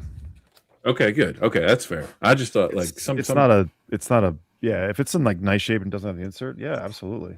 You would not. Nice. You would not Who throw. really a fit. cares? I mean, you would it's not. nice. You would be like, doesn't have the insert. What's Trash. wrong with you? I will Like say those- musically though, like I think the reissue from Music on Vinyl is still like pretty much in print all the time. It's probably like 30 or $40. That Nice. record is absurd. Like It's, that is it's like nothing else. Absolutely. nothing. It is. Oh, it's bonkers. Yeah.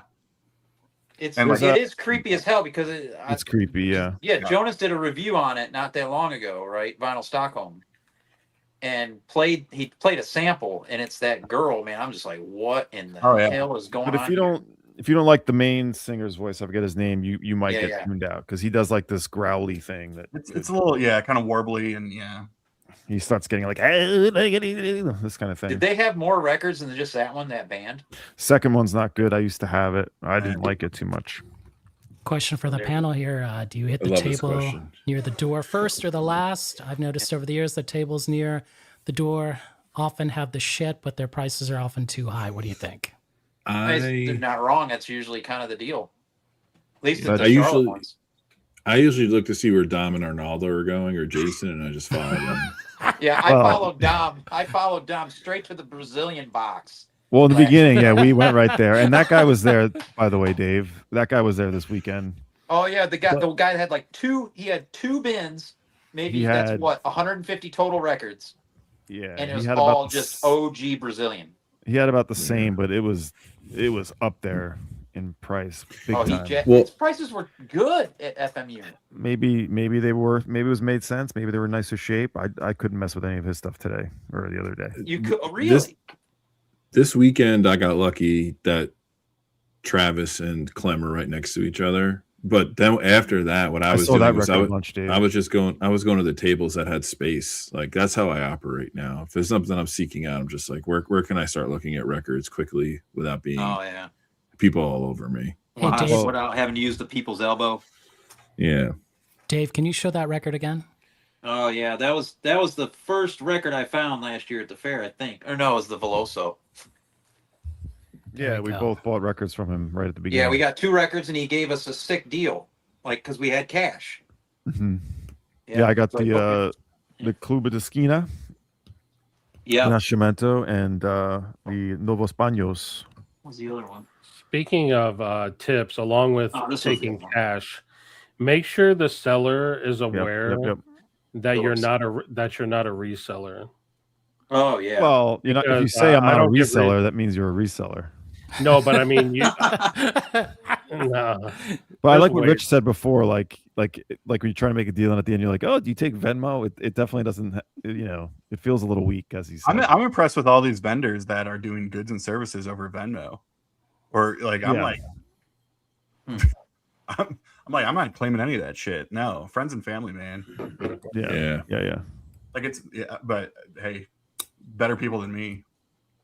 Some of them are locked at the type of account they have. They're locked. Right, if they're a registered like LLC or something like that. you Yeah. can't help it. Yeah. I mean, mean, that's So you went gotta into have that. cash. You gotta have cash. Cash is That's king. why I don't take. I mean, maybe it hurts. I don't know. Like a lot of different vendors will take card. I don't. Yes. Because if I take a card, then I'm going to have to start actually. There's very little way a lot of times to not have that get tracked. Man, you would have fun down here. We have this dealer. He's an older guy from South Carolina. He's down. I think he's in Anderson. He's near Clemson, and he has the best stuff every Charlotte show. This guy Mike, and he still has the old school device that you put your card into. Oh, nice. And it has to have a signal. The carbon And copy. in that hotel, that. there's no freaking signal. Like I've had to drive, find an ATM down the road, come back because the card reader ain't working. Groove, I was thinking about You gotta I was bring hoping it was cash. gonna be like a Yeah, I was thinking it was one of the old like carbon Yeah. copy. Rocco's ones. No, Modern it's not Life. that old, but it's the next That'd thing be after amazing. that. I mean, this guy is he's in old school territory with card. Like the first thing ever made to take your freaking card, man. Yeah. So the deal is so this happened to me when I first started selling. This is before I had the store, but I was still selling like large amounts. Once you hit a certain dollar amount, they converted my personal Venmo to a business, and they and they did the same thing on my personal PayPal. They kind of broke them. Yeah. So I had to open up business ones. Because I was like, I might as well open up a business one. But but I also take credit cards just because, it's just easier. You don't want to miss out on sales at the convention. You always prefer cash, but I think if you're a casual seller, I think it's fine to insist on cash, but you might lose out on some sales doing that. Yeah. So can you Joe's take us sales behind the too. economics? Like, will you give a deal on credit card purchases still? I don't. I sort of ignore the money aspect when it comes to selling the records, like the fees and stuff like that. Because if I get too hung up on that, it's just going to piss me off. So I just ignore it. I had a dealer really sweat me on $5. Like I came in with a price, like he came in with a price and I came down like $10 on it. Met in the middle. I was like, I'll meet you in the middle. I was like, it was like supposed to be 165. He said 130. I said 120. That's how it went. So he was like, no, he said 125 and I said 120. And he like sweat the 5. And I'm like, dude, but I'm aren't like you sitting playing there. the 5? Principled. Well, I'm just trying to get the best deal as possible. I'm the buyer. You have to be courting me. I'm the seeker, bro. Like I'm coming to you. I'm building your reputation if I buy from you. I'm just kidding. You No, believe but yeah. moment. I could sell themselves. You ain't special. No, but did you offer him cash? Yeah. Oh yeah. And he was still sweating the $5, really. Sweating the 5. I had it out too, and it was the second time I was at his table buying from him. Yeah. He may have just been, because it'll happen to me because I'm a little introverted, and after a while being at the convention, I just get completely worn down. And if you've had too many people trying to negotiate like little ticky-tacky things, it can get kind of annoying. So at the end of the day, I might just be fed up and been like, "Fuck you, I'm not giving." I mean, like the other thing too is like anything else. It's like if they're cool people, then you're more inclined to give them a better, you know what I mean? Like if you're having a great conversation, you're connecting well, and they're like, "Oh, these people are awesome." Like, of course. But if they like come rolling in like a dick, then like, you know what I mean? It's. Plus, I also wanted a little brag. I wanted to say like, "Hey, it worked again, Dom." So really wanted to win. I I didn't have as much luck as you did. I gotta figure out my own kind of stare. Yeah, but you know what, man? On that, did your sister's danger, man? Sounds so much better than Jason's. It's not even funny. It sounds so much. It's like I'll have to do the side by side. Oh no. Oh yeah, you got to do the shootout. Yeah. It's fun, and it's funny, Dom. Mono Records in LA had just posted that record for sale, and I came close to buying it, and I went for the Fela instead. But Yeah, I saw a lot of Fela this weekend. Really? Yeah. Between Clem and Travis, I didn't see many especially. last year at FMU. There was Fela. On the last day, DJ Mono, I don't think you were there on the last day. On the last day, I did 50% off everything. Mm. Like that was a rush because I was like Dom was saying earlier. Like I was like, please, someone buy all this shit. I don't want to take any of it back. With me. Nice. So I tried my hardest. I would have gone even down lower than 50%, but like 50% was enough to get people in there. And I sold a bunch. I probably sold like 2 boxes worth. And people were still asking for deals, right? No, not off the 50%. They didn't? No. Oh, okay. I did get shamed by an older guy. So I had this record. I think I had like $10 on it or something like that. And I guess it's one of the ones that slipped through that I didn't check the condition. It had some marks on it or whatever. And he started lecturing me saying like, back in my day, I got a store back where I used to live. And, they would just give these records away for free when they were in this condition. Like no one would ever pay $10 for them. And I'm like, okay. Like That's all you said, okay? We'll go You were back like- there then, man. You were like, that's why Davy Crockett lost at the Alamo, man. I didn't. I was just like, I don't know what you want me to do with that information. Like, I'm not giving you the record, Like Grumpy old man. But I got shamed by the guy he's like, my store back home would never sell a record in this condition. And it I wasn't would have said, even "Why that don't you go back home and buy it, then, old man? Go back home, man. Beat feet. bad. Dom, question for you. Mm-hmm. And if other people have this, I'm not trying to be offended. I just feel like this. If anybody were to have it, it'd be up your alley. Do you have the first and only Indian Summer record? Oh, Vertigo? Yeah, it's like got the cacti. I don't have that. No, I know it's Vertigo in the UK and like Mercury in the US or something like that. You talking? Is that the? I know the one. It's got the pinkish cover. Yeah, with like Is that the emo? I don't You have talking that. about Indian Summer, the emo record? No, that's not that. it's No, the no. American band. This is like a Okay. early '70s progressive. My friend played in band. the American one. Yeah, that's hilarious. Yeah. Oh, right. From Ghost Trees. Those yeah. trees, yeah. I don't have that. No, I know what you're referring to. Why are you to bring it up? So here's the thing. Sorry, we're pimping this out, Jason. This is for you because I did not make this connection before, but we're gonna blow the minds here of some people. Is Jason? I know you love this record. It's a great record. Head It's first. a great record, and the story about this. 74. Yeah, I never heard that one. and fantastic record. The story behind it's quite sad. Oh, Now, Jason, and you have it signed. Woo! What? So this is signed by Bob Jackson. I was today years old when I realized Bob Jackson, Jason, he's on that Indian Summer record. He plays keyboards. Oh, and that's sings. right. You're right. Huh. Isn't that wild? Isn't that crazy? I had no idea about that. Anyway, I just wanted to put. And so now I was like blown away by that. I'm like very much in like Badfinger world. Had no idea. This is the only Badfinger record he is on, technically, but.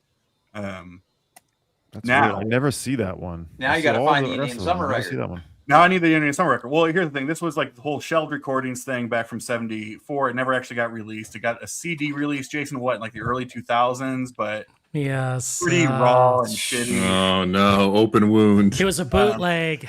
Yeah, it was essentially kind of a booted, but It then sold what? for like $200 back in the time. I don't want to go in that story. Let's not go there.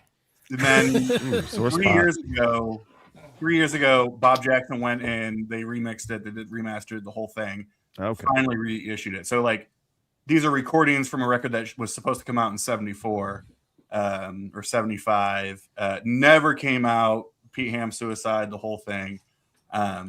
So this is like the first and only official like vinyl pressing of it. And Jason, Bob said he would never sign any other records, but this was for a fundraiser for Awesome. So I'm very. This Why is did a he say pride. he wouldn't sign on it? He's the only one living now. He is the only one. I don't know, something about just doesn't want to sign anything. So I went to this big Badfinger celebration tribute thing a couple of months ago at this point out in Milwaukee, and he sent, I think, 10 signed copies for people to buy. So Awesome. I'm like, I gotta.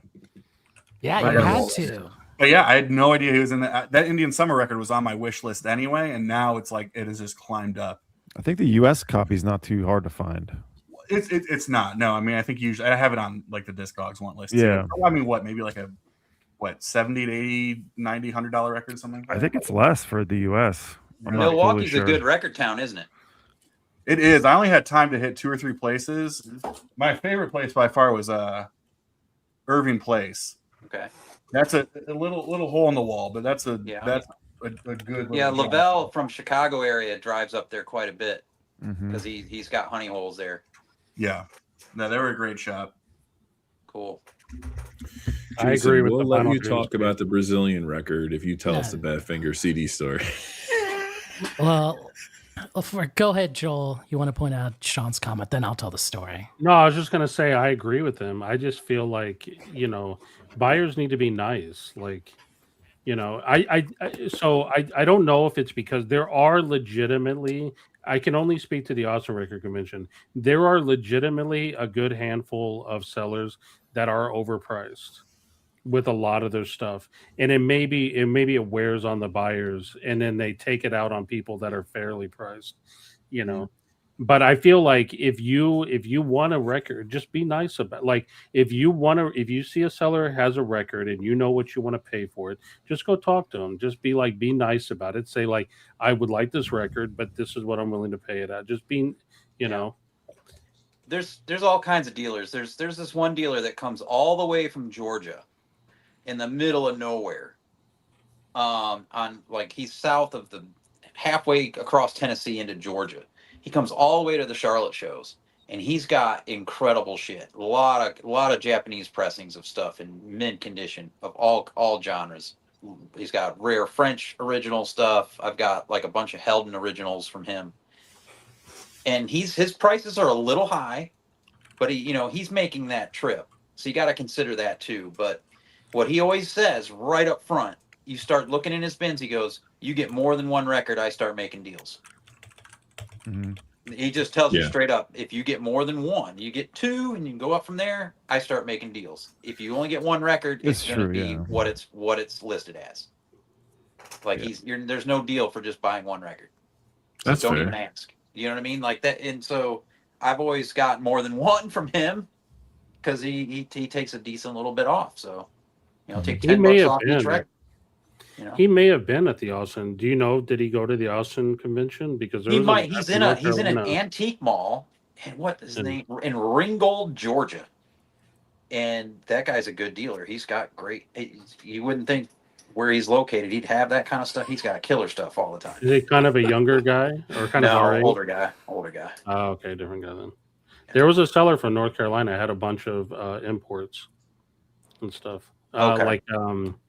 like Japanese pressings and whatnot. So I thought Okay. maybe that's what you're talking about. No, but yeah, he comes that far to Charlotte shows sometimes. Not all the time, but he's always got great shit.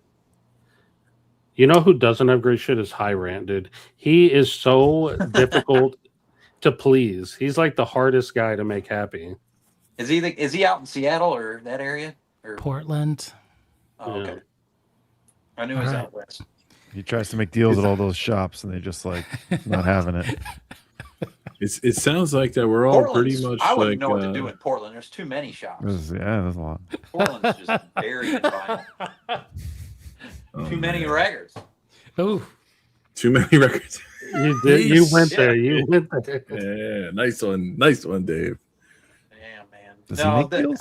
I with Brandon and the Jazz Bums, he lives in Portland. There's two major ones he likes, a Little Axe, and I forget the other one, but Little Axe looks like my type of shop. Yeah. Well I hear that's curated, awesome. small, great prices on killer records. The guy goes to Japan a lot and comes back with stuff. That would be my shop I'd want to go into in Portland. And the Mississippi store too is Mississippi awesome. look really cool because they have a lot of African stuff and blues. And they're fair, from what I remember when I was there. Super fair. Yeah. They were. All right, Alex, Groove Seeker, which story do you want to hear? The 1999 Badfinger Head First story or the Brazilian story? You know, before I Brazilian. say the Brazilian Well, one, we that was made thinking people of upset Ringo. over dinner. You know what I'm saying? Like when you asked Dom for me to tell the story, I was like, man, if I tell this one more time, I think the whole table's just gonna get upset. They're just gonna get mad, you know? it's okay. That's why we're all there. Okay, the Brazilian story. WFMU, what was that, last year? Yep. Oh, yep. That was what, springtime or November. Oh, November. November, first week. I love when he tries to pretend he doesn't remember. Yeah, 2025. When did I find it? The first day or the Saturday? I'd get confused if I went to Den Bosch. It was only 2 days. There's 3 days this Okay, year. early bird was at what time? 10 o'clock. Okay, we got there Wait, at 10. is this your story or our story? I'm trying to remember things, you know. I'm trying to get the placement because. So then, He's when setting did, the table. right? Come on, it's about the delivery, Joel. Come on. So when did it open up to the public? 1 o'clock. Really, I thought it was earlier than that. Late. I think it was 1. Yeah.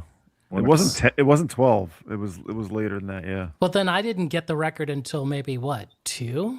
I think It was in the afternoon because Late I afternoon. stopped. I stopped you coming out of the bathroom, and you then you gave me the whole fucking deal, and I was like, "What the hell just happened?" So around 2:00, there was a dealer. I think he had set up late. He did not set up early, from what I remember. Right. And he was like an older Brazilian gentleman, and I guess he had his son there helping him out, right? And so when they were setting up or whatever, other people had already looked through the table. There was a guy ahead of me, another young person. He flipped through the records, and he saw that record and just like forgot about it, you know? And I was like, that can't be Quemi Quem, João Donato. That just can't be. So when I went through it, I held it up, looked at it, and I was like, whoa. Like, put it back. And then I was like thinking, what are you doing? It's not the reissue, it's the original. You should just buy it immediately. So I took it. We'll pretend this is it. I just took it, put it face down, so it was in like slabs, backwards, you know, and put some other records, right? So he wanted, I think, 120 for it. And I felt like I had just died and went to record heaven, you know? Like I thought there was a missing 0, you know? So Alex, Right. you can see me like kind of like scratch and sniff. But I bought 2 other records. First Raspberries record. That's right. I bought 2 other records and bought the whole like 3 records for 120 because I know Brazilians. Brazilians like to haggle, so we brought it down. Yeah, I did. And then I asked you when What were the when other you showed 2 me the record, I records? said, "Do you mind taking me to the land of the rising sun?" Yeah. You know, or I think the other record was the Ella and Tom that Dave showed earlier. yeah, but I Elise and got Tom. I got that from a different dealer. But when you pointed me to that, you walked me to that table, and I was like, "Are you sure about this?" I was like, I asked you, "Did you go through everything?" Yes. I was like, "Did you get yours?" Because yes. if there's this in there, and there might be more, but I only got 3 from him, but they were cheap. Only 'cause 3. He gave me a deal. I got the Club de Esquina 2 from Nascimento. Hmm. Nice copy. I got a Gnarly Owl record. That was super cheap on Phillips. I had never seen that one. And then the Chico Bjorke, or I don't know how his last name's said. Yeah, that's the one that everyone That's a good wants. one. That one. Yeah. Yeah. Now the cover's not in the best of shape, but the record is perfect. So that was, and this was cheap. And I That was a like, great all right, table. It was a great table. It was Great, just- great table. It was just fascinating, you know, and I showed it to my friend Eduardo, you know, who's friends with Travis and Human Head, and he just, like, I said, you won't believe this, like, and he goes like, what do you mean? And I gave him the record, and he looked at it and he almost fell down, like it was like, and he's like from Brazil, you know. Yeah, yeah. And he was like, you have to take me to that table now. And he's like, after that table, we have to talk to my wife. And you need to tell her how much you paid for that record. You know? Right. And so once I told him and met his, you know, beautiful wife, suddenly this story about some guy named Jason Rojas who bought a, This is not my beautiful wife. That's right. This crazy record for 120, well, less, right? Started circulating the WFMU record show. And then right? you need to disappear. Yeah, I had to take my hoodie off and I threw it over Jason's head and got him down the stairs to the Costume street. change. It's like And then James it was Brown bad. style. It was That's bad. right. And then thankfully Dom came out. We're a little bit more muscle and kind of stood in front of both of us. There's layers of protection going on. It was scary. It was a scary night. Because Sunday, what happened, Sunday was that like people were coming up to me that I didn't know, and they were just like, "Hey, are you the guy that bought Quemi Quem?" I was like, "What? Who are you? Like, what do you mean?" He's like, "That record, that Brazilian record." And I'd be like, yeah, I did." And they were like, "Oh man, you like amazing score. Like that's just fire." The stuff of legend. This is Right. why you go to record fairs still. Yeah, It there's can still, happen you can to still you. find some shit. Well, in a fair like that, in my history or my time going to record fairs, there's always at least a couple of tables of like, oh, you got to go to this table. They got this insane stuff. They're just blowing it out, or they don't care, or they're making insane deals. There's always I some, mean, there's I something found to be that. found. What was the one record we both got, Dom? I found the Ted Daniel, Mm-hmm, mm-hmm. and they wouldn't budge on the price because it was day one. They were just setting up. Yeah, And then you found it day two? yeah, from that But guy. for a lot less. Yeah. I Mhm. mean, a lot less. It was almost half the price I paid. I think it was like $40 for it. Yeah. Yeah, you paid exactly half. I paid 80. Mhm. That's another tip. Don't try to get crazy deals on grails on day one. No, you can't. At the Austin convention, there was as you maybe saw in my video, there was a guy there that had all this Soviet France and Nurse with Wound and stuff like that. And he had really high prices on them. But I was just like, I could have, just offered him a deal right then and there. But I'm like, no, I'll give you a shot at like getting what you asked for. And I didn't go and talk to him until the very last day. Yeah, to make. Well, it my helps deal if we're gonna with buy him. them all. You bought like all of them, right? I bought all of them. Yeah, Nice. that helps. Like, hey, I'm gonna buy all of them. I just want you to know, I'm gonna buy all Might of be them. out. In hindsight, I wish I would have sprung and bought more from his table. He had a lot of good stuff. I could have easily bought like 75% of his table. It would have been a lot of money though. And my problem is like I'm not reselling them, so it's just money. I'm just out. I mean, not out because I have the records or Those are whatever. good. Yeah. I think the addendum to the story is when I met, Travis Humanhead later that day, Saturday, he just gave me this look like he wanted to choke me out. You should have been like, Travis, That's make the me an same- offer on this record. That's the same Now- look that he gave us when we told him we knew you. Dom, My Dom, discount was very small. you remember the other thing about this record, though? The Ted Daniel? Mhm. So the one I got, Yeah, the it ended misprint. up being a mislabel, which is very rare. Yeah. And I didn't know that when I looked at it. So that ended up being, I was like, oh, okay, then I did pay the right price. Yeah. Mhm. So it worked out. So I think we all love record fairs. Yeah. I mean, What's not to love? They're I not like just going, period, and looking. I don't really even, Right. I mean, they're not underrated. You know what I'm saying? Now, if They're are they overrated? That's the question, right? I think all of us have found deals at it, right? some are hit or miss. It just depends Yes. on what people have, and- it's no different than visiting a store for the first time. It could be a total dud. Oh Right. yeah. I mean, my You know what I locals, mean? sometimes I'll go in my local and turn around and walk out disgusted. Sometimes I'll go in and hit a home run. It just, you never know. You just, here I gotta let stuff breathe a little bit, So I think There it is. I think that's something that conventions have to consider, and a lot of this has to do with the clientele that come. Is one, how do you keep table prices down so it's beneficial for sellers to sell, Right. and how do you keep the ticket price, like the entry fees coming in? The Austin, it's like $5 to get in. Like you can't really argue with that. That's really good. But other stores, but in part of it's like I think that the bands and stuff that play, it's sort of donated by one of the big record stores that puts up a table. So, but like one of the points made in that video that we're doing this response to was they wanted more things, more special signings, more Good idea. and like the Wu-Tang guys come to the Austin convention and it doesn't cost them anything. It doesn't cost the convention anything because they come and sell stuff. So it's like, are you willing to pay more for it to be more than just record shopping? And just how do you keep the prices under control? No, I'm too locked I'm in into for more just stuff. looking for records. I mean, it's nice to have the DJs and everything, but I'm there to hang out with people and buy records.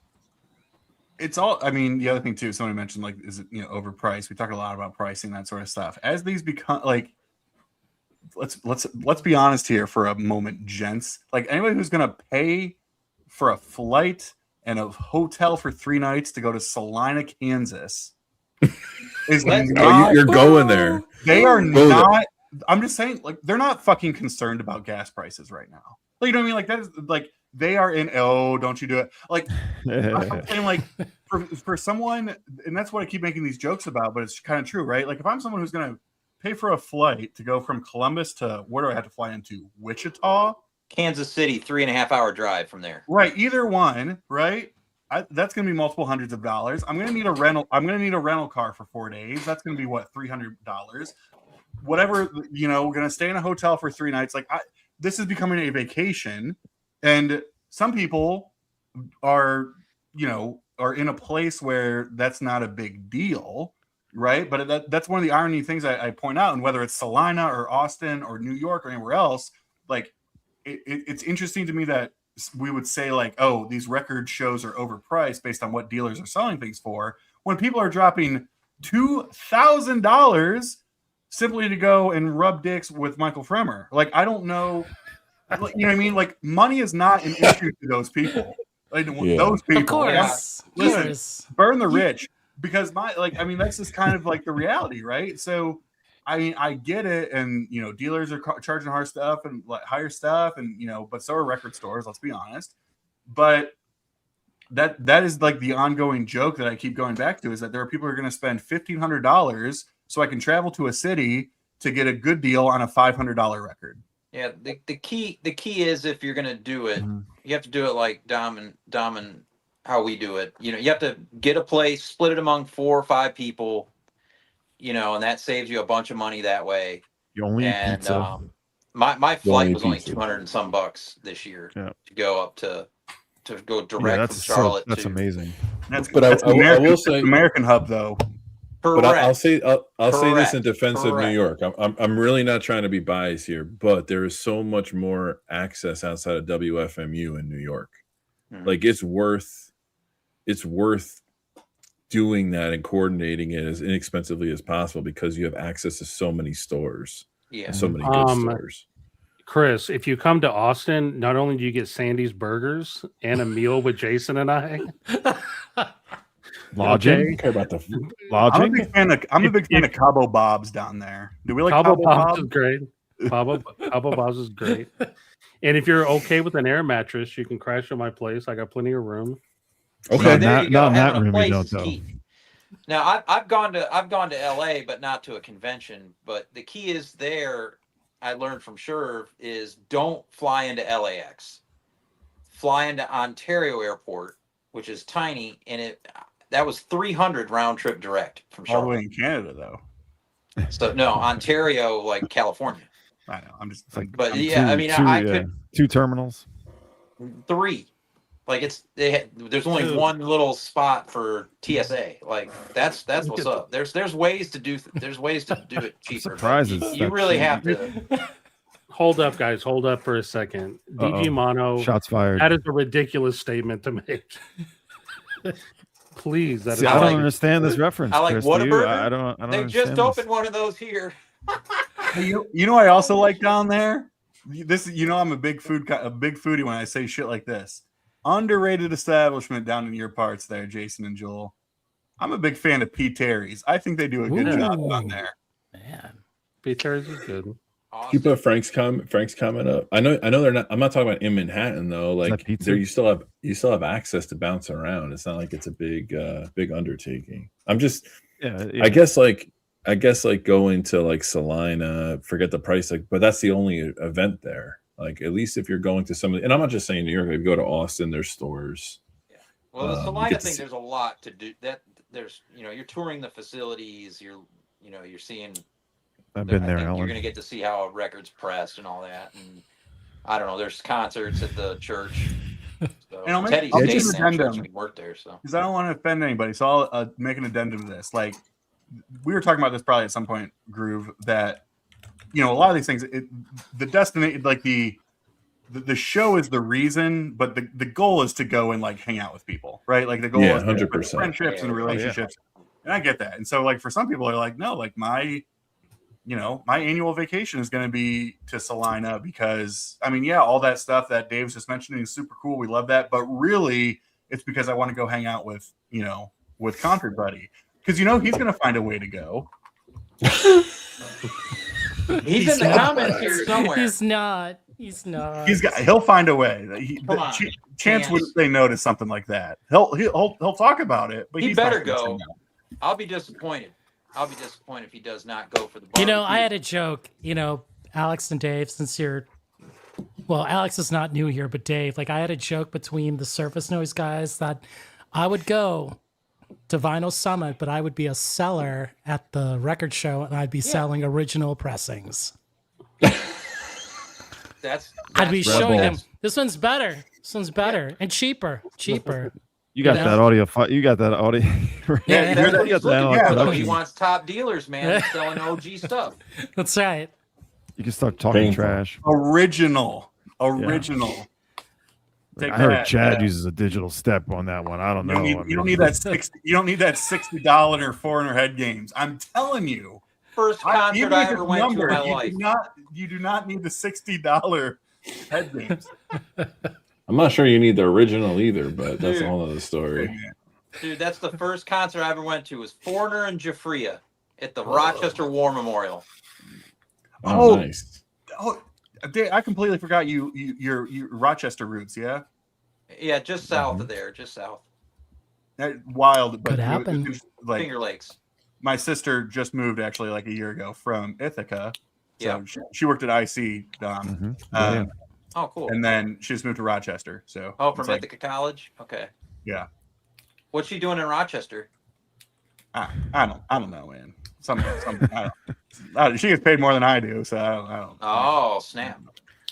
Well, Yeah, I love Rochester, man. It's a good good place. I know the place like the back of my hand. That's. I go there quite a bit. And, hey, and I'll say too. I mean, and you all know this because you've gone there probably a million times. But like, Bob Shop and Bob Shop's owner are like, I mean, that is like one of the best stores I've ever been to, man. He's not just a hometown hero. He's a jukebox. Hometown jukebox hero. He's been in the record game for a long time.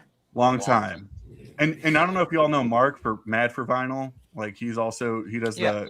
But I was there because I was visiting her back in February, and I just went to Vinyl Archive and Bob Shop and stuff like that. And he came out and he was like, "Wait, you're Alex, right? Beer and Vinyl?" And I was like, "Yeah, well, So we started talking, and he took me downstairs and like all that kind of stuff. Which is no shit. Oh, you got to do the basement. Oh yeah, that's nuts. Now have you been to House of Blues or not House of Blues? House Great House Guitars. Yeah, I didn't get a chance to go now. Okay, but we gotta do it. You we gotta do it for once real. in your life. Did you go to Rick Beato's childhood home? Oh, no. Did you? You didn't go to Nick Tahoe's to get a garbage plate? But I got a garbage plate. That place was closed. I forgot where I went and got my garbage plate, but I had to get one. Dave, what's the drink they used to make with Tang? That's like from that area too. Wrench? Does that ring a bell? No. When I went to school upstate, we had kids from Rochester, and they used to make this like alcoholic like juice called Wrench, and it was like Tang based, and it was dangerous. They said it was like a local favorite. I don't know how true that is. Interesting. No, we didn't do that in Wayland, dude. What's going on in Tokyo in 2027? As I say, Tony Levin, by the way, is my favorite musician from Rochester. So, what about who else is from Rochester? There's a bunch from Rochester. Isn't Bonamassa from Rochester? Utica. Utica. Utica Rock. Utica, where my wife's from. Yep. Wasn't Magna Carta like? Didn't that operate out of Rochester? The label, like late '90s, early 2000s. I think they went under since, but I know Amherst Records was Buffalo. Right. Carbon Joe will know some Rochester Yeah, trivia. Carbon's been going forever, and I can't believe I didn't know about him until like last year. Yeah. He's been doing it. Good God! Now, Yeah. if I buy anything, it's through him. yeah, It's all Magna your fault, Carta was Dom. out of Magna So- Carta was out of Rochester. So Tokyo and Grasshopper, is that near the same date as Den Bosch, you know? Gotta You're figuring out you can go to Den Bosch and then Dude, are you- yes. Up Now, on are you over. going to go twice a year now? For Den Bosch? Yeah. No, I can't. I mean, it could be feasible, but it just seems so crazy. Like you would want to wait for the April show because everyone had the time to clear out, get more things during the summer. That's the deal. You see. Tell the Vashti. Jason, Well- if you go from trade. Tokyo to Den Bosch, is Chad gonna let you use his private jet? Is that the arrangement? Man, yikes. That's he's trying to set that up. That's the whole reason for the going to Salina. Chad's private jet. Setting So, I things mean- up for the future. So I think that wasn't fully explained, right? I mean, we didn't talk about it, Joel. Like, did we? Like, Chad was at the Austin Record Show. He was buying a lot of stuff, and he was also talking to dealers about setting up for the Vinyl Summit. So he was, Yeah. sourcing, talking the talk. I think he looked at me and was like, "Hell no, not talking to that Rojas guy." Like, nope. Serious question, how many people do you think will go to the total will end up going to the Vinyl Summit? Well, the VIP sold out, Did So it? then- 360. And then he's done Like it. Yeah, 15 it's tickets? already a success if he's sold out the tickets. Right. The And real how many- question though. Oh, go ahead. Well, I was going to ask, how many VIP tickets were there? Do we know? No, I don't know. 4. Right. But I'm saying, like, if I it's think it sold was out, like- is it? I don't know. I don't know. I don't want to throw any numbers out there. Yeah, What's the price I don't want to be is on the Rojas hit incredibly, list. What's the situation with the record fair? Like, what is really happening with that? It's free, I guess. That's the only thing that's Free free. part of the table? package. Yeah. Free table? No. I No, think dealers no. had to pay for the table. The record show over there is like free to the public. Like Right, like, so once like public Surface Solana? Noise, like we did the critique and then a lot of pushback and like people had to defend Chad's Vinyl Summit, which I don't know what kind of world we live in when we're defending millionaires. I don't know. Do you think Chad is a millionaire? Well, you don't think so? He's wealthy one way or another. But I just think like that's just a weird. Where am I? Like what? When did this happen? But anyway, that's a whole different.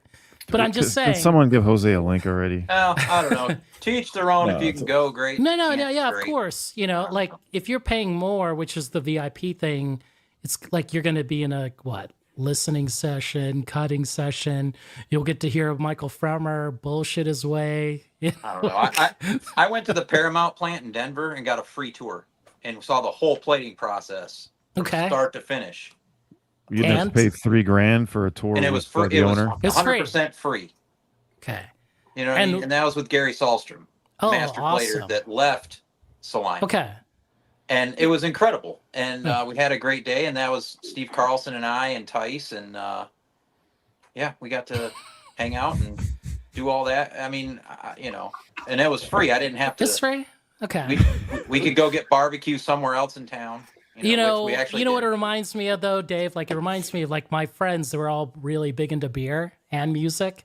Yeah. So this is for Alex here. We would do like these beer tours, right? We would go Okay. to the factory and the best one was in Red Hook, Washington. Like Yeah. our guide was like, I think we need to stop here for a moment and just like sample a couple more rounds of this beer. And like no one disagreed with that. Our tour That guide, sounds like, absolutely no one awesome. was like, no, lady, don't. I think we need to finish this tour You start on a YouTube. time. You start a YouTube channel about that relationship. Jason. But I'm saying, like, Dave, do you see like how like that was just like mind blowing? Like, well, let's just have another round here. Yeah, that sounds fantastic. I mean, I don't see any issues there. Well, we're sitting here complaining about all the who are these people who are going to go to this Salina record fair and this thing, and then there's all these people like on blogs on Reddit and TikTok, like who are these idiots going to record fairs paying $200-$300 for a record? Who are these people? Well, it's like Salina, the I mean, process what's just goes the down the line. lineup? I mean, who did I hear was playing? I mean, there's some good Taj bands. Mahal playing? Yes. Yeah, Taj. I mean, that's huge. And then, what, Chico Freeman? I think Chico Freeman. They're Yeah. also going to have Jazz. a AI hologram of Howlin' Wolf playing later that Okay. Sunday. Now we're talking. You know, I'd go if there was an AI hologram at Buckwheat Zydeco. I would go. I mean, you're going to catch Robbie Coltrane playing with his father and mother. Hologram only, though. Tickets You got to pay start for at that hologram 1,000. tech. Do you get that Beatles 7-inch as a, with that? Man. Wow. Y'all are crazy. We didn't give Jose the link. We're sorry, Jose. I put it in the private chat for Joel to give you the link half an hour in. What? No, you did not. Joel said, hell Talking about no. Jose in Monterey. You lied, dude. We can read it in the private chat. I'll read it to you. Joel, you can send Jose the link for the last half hour of the stream. You get Where's- rowdy. I- You get rowdy. Half hour. Yeah. Half hour. Dom's falling asleep in his shoe. Oh my God, It's I right did here. not see the private Oh, chat. Dom had a Should not long be- weekend, man. It's always a long weekend, but yes, I did. Dude, Dom can attest to this. Record shows kick my ass. Well, you have to Me take too. breaks. So, like, I mean, honestly, like, if I'm the only one who's been to Den Bosch, what, I think like twice. Like, you would definitely need to manage take a break. Whenever you want to. You can't My- look through yeah. everything. Like, I know that like Lance and his partner Tara, like they were just like digging all day long. Like they did not Yeah, they're- stop. They were like, Those two are Well, crazy. everyone's got the wag or the bags they're pulling along. I'm gonna bring one that's like a wagon. I'm gonna have Stunty pull me around in that. That's gonna be my secret. Yes. I told you that story though. Stunty Yes. will watch Put this Stunty later, to but work. Stunty, Stunty, he doesn't he tire. He labor. he's gonna pull Yes. me around. I need help. He didn't want to eat, even though like he was hungry, Okay. We're gonna give Yeah. When we're at WFMU, I look at Jason like 45 minutes in. I'm like, "Are you hungry?" He's like, "Yeah, I'm hungry." And we sit down and we break bread. 45 minutes into the early bird. You gotta. Oh, Yeah. be break. resourceful, Yeah, man. I take a break. About to get We rowdy. took a break. Hey, Jose, let's see the Foreigner records. Let's see your whole collection. Now's the time. You would have to like beat me up with like a pogo stick to get me to buy a Oko? Oh, All right, speed round for Jose. Record shows overrated, underrated, or Because one thing just don't Jose care. does is he's fast. hey.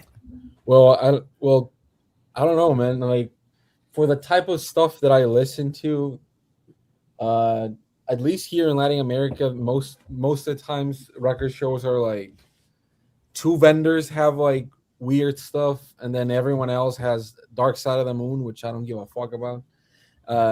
So I don't know. It's even when I've gone to the Austin show, it's usually about like 5 guys that have stuff that I want. Okay. Oh, So Hey, that's 5 more is than it- you would have seen. is it better than buying off of Discogs? Yes, but I wouldn't call it overrated. Sure. It's just- okay.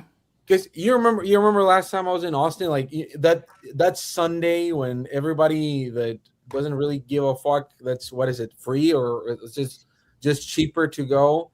Everyone is just rushing in, and you see people holding like that dog shit Foreigner record.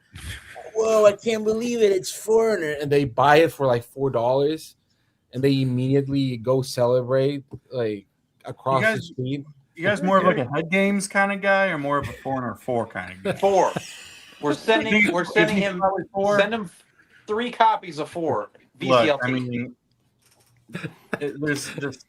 I mean, well, this is already we got the Jukebox Hero. We talked about that. We got Urgent. Oh man, there's such. I mean, just here's what I will say about the VC. By the way, us YouTubers, man, I'm gonna start like a whatever of like justice for AOR, man. Anything that falls into like It's a good title. listen, man. Right. unless handle. you are doing Groove, I hope you're listening. Like, unless you're doing like a shootout with like Boston self-title or something, like there is Well, I know somebody who would do that. nobody who talks about like nobody talks about Foreigner. You know who nobody talks about? The Babies. What a great band the Babies were, man. Justice for AOR. I'm gonna say it. Fair Sounds enough. like a Fair enough. series. On the New York City hype, I'm gonna say that one of my favorite records by Sonic Youth is this little record that nobody likes. Oh yeah. You know? Now, why do you like that record, Jose? Because no No, one I else likes like it. I like it. Well, to be honest, after first It's of all, definitely not. It's, It's lower echelon of their. no. Well, first of all, it's Will M.S. Burroughs painting, which Right. Of a Great. soft spot That's for great. Will M.S. Burroughs. Sure. Number two, it was the first record they had done in that After all their sort of shit got stolen. alternate tunings and these. It sounds like it sounds more like this Sonic Youth, 'Cause it's right after all their gear got stolen, right? What? It's right after all their gear got stolen, I believe. Yes. I Yeah. think 1,000 Leaves and Murray Street are both Yeah. better than that album. It's not known as like Those are great. Well, yeah. fans like one of their better albums. There's interesting stuff on it. I'll give it that. Like that song "Streaming Sonic Subway" should be banished from all eternity, though. This is I a love great- that record. That's This a is great awesome. album right there. hits of Allen Ginsberg track, but I would say this is overrated. But I disagree. overrated a little bit. That's the tour I Wait, saw them on. this is- Washing Machine. This is not a bad album. I just think people give it a hard time. Streaming Sonic Subway, terrible. No, I don't really mind that. I was listening to Experimental Jet Set Trash No Star today, and that has held up way better than I remember. No, yeah, well that's a 10 out of 10. When's Oh, the next? I What's the next installment on the Sonic Youth series, man? Well, it started when my son was a tween, and now he's a teenager, so that has something to do with it. Okay. But yeah, soon we're working on that one. Experimental I mean, Jet Set. All right. You know what? Like instrumentally, this is such a Yeah. cool album.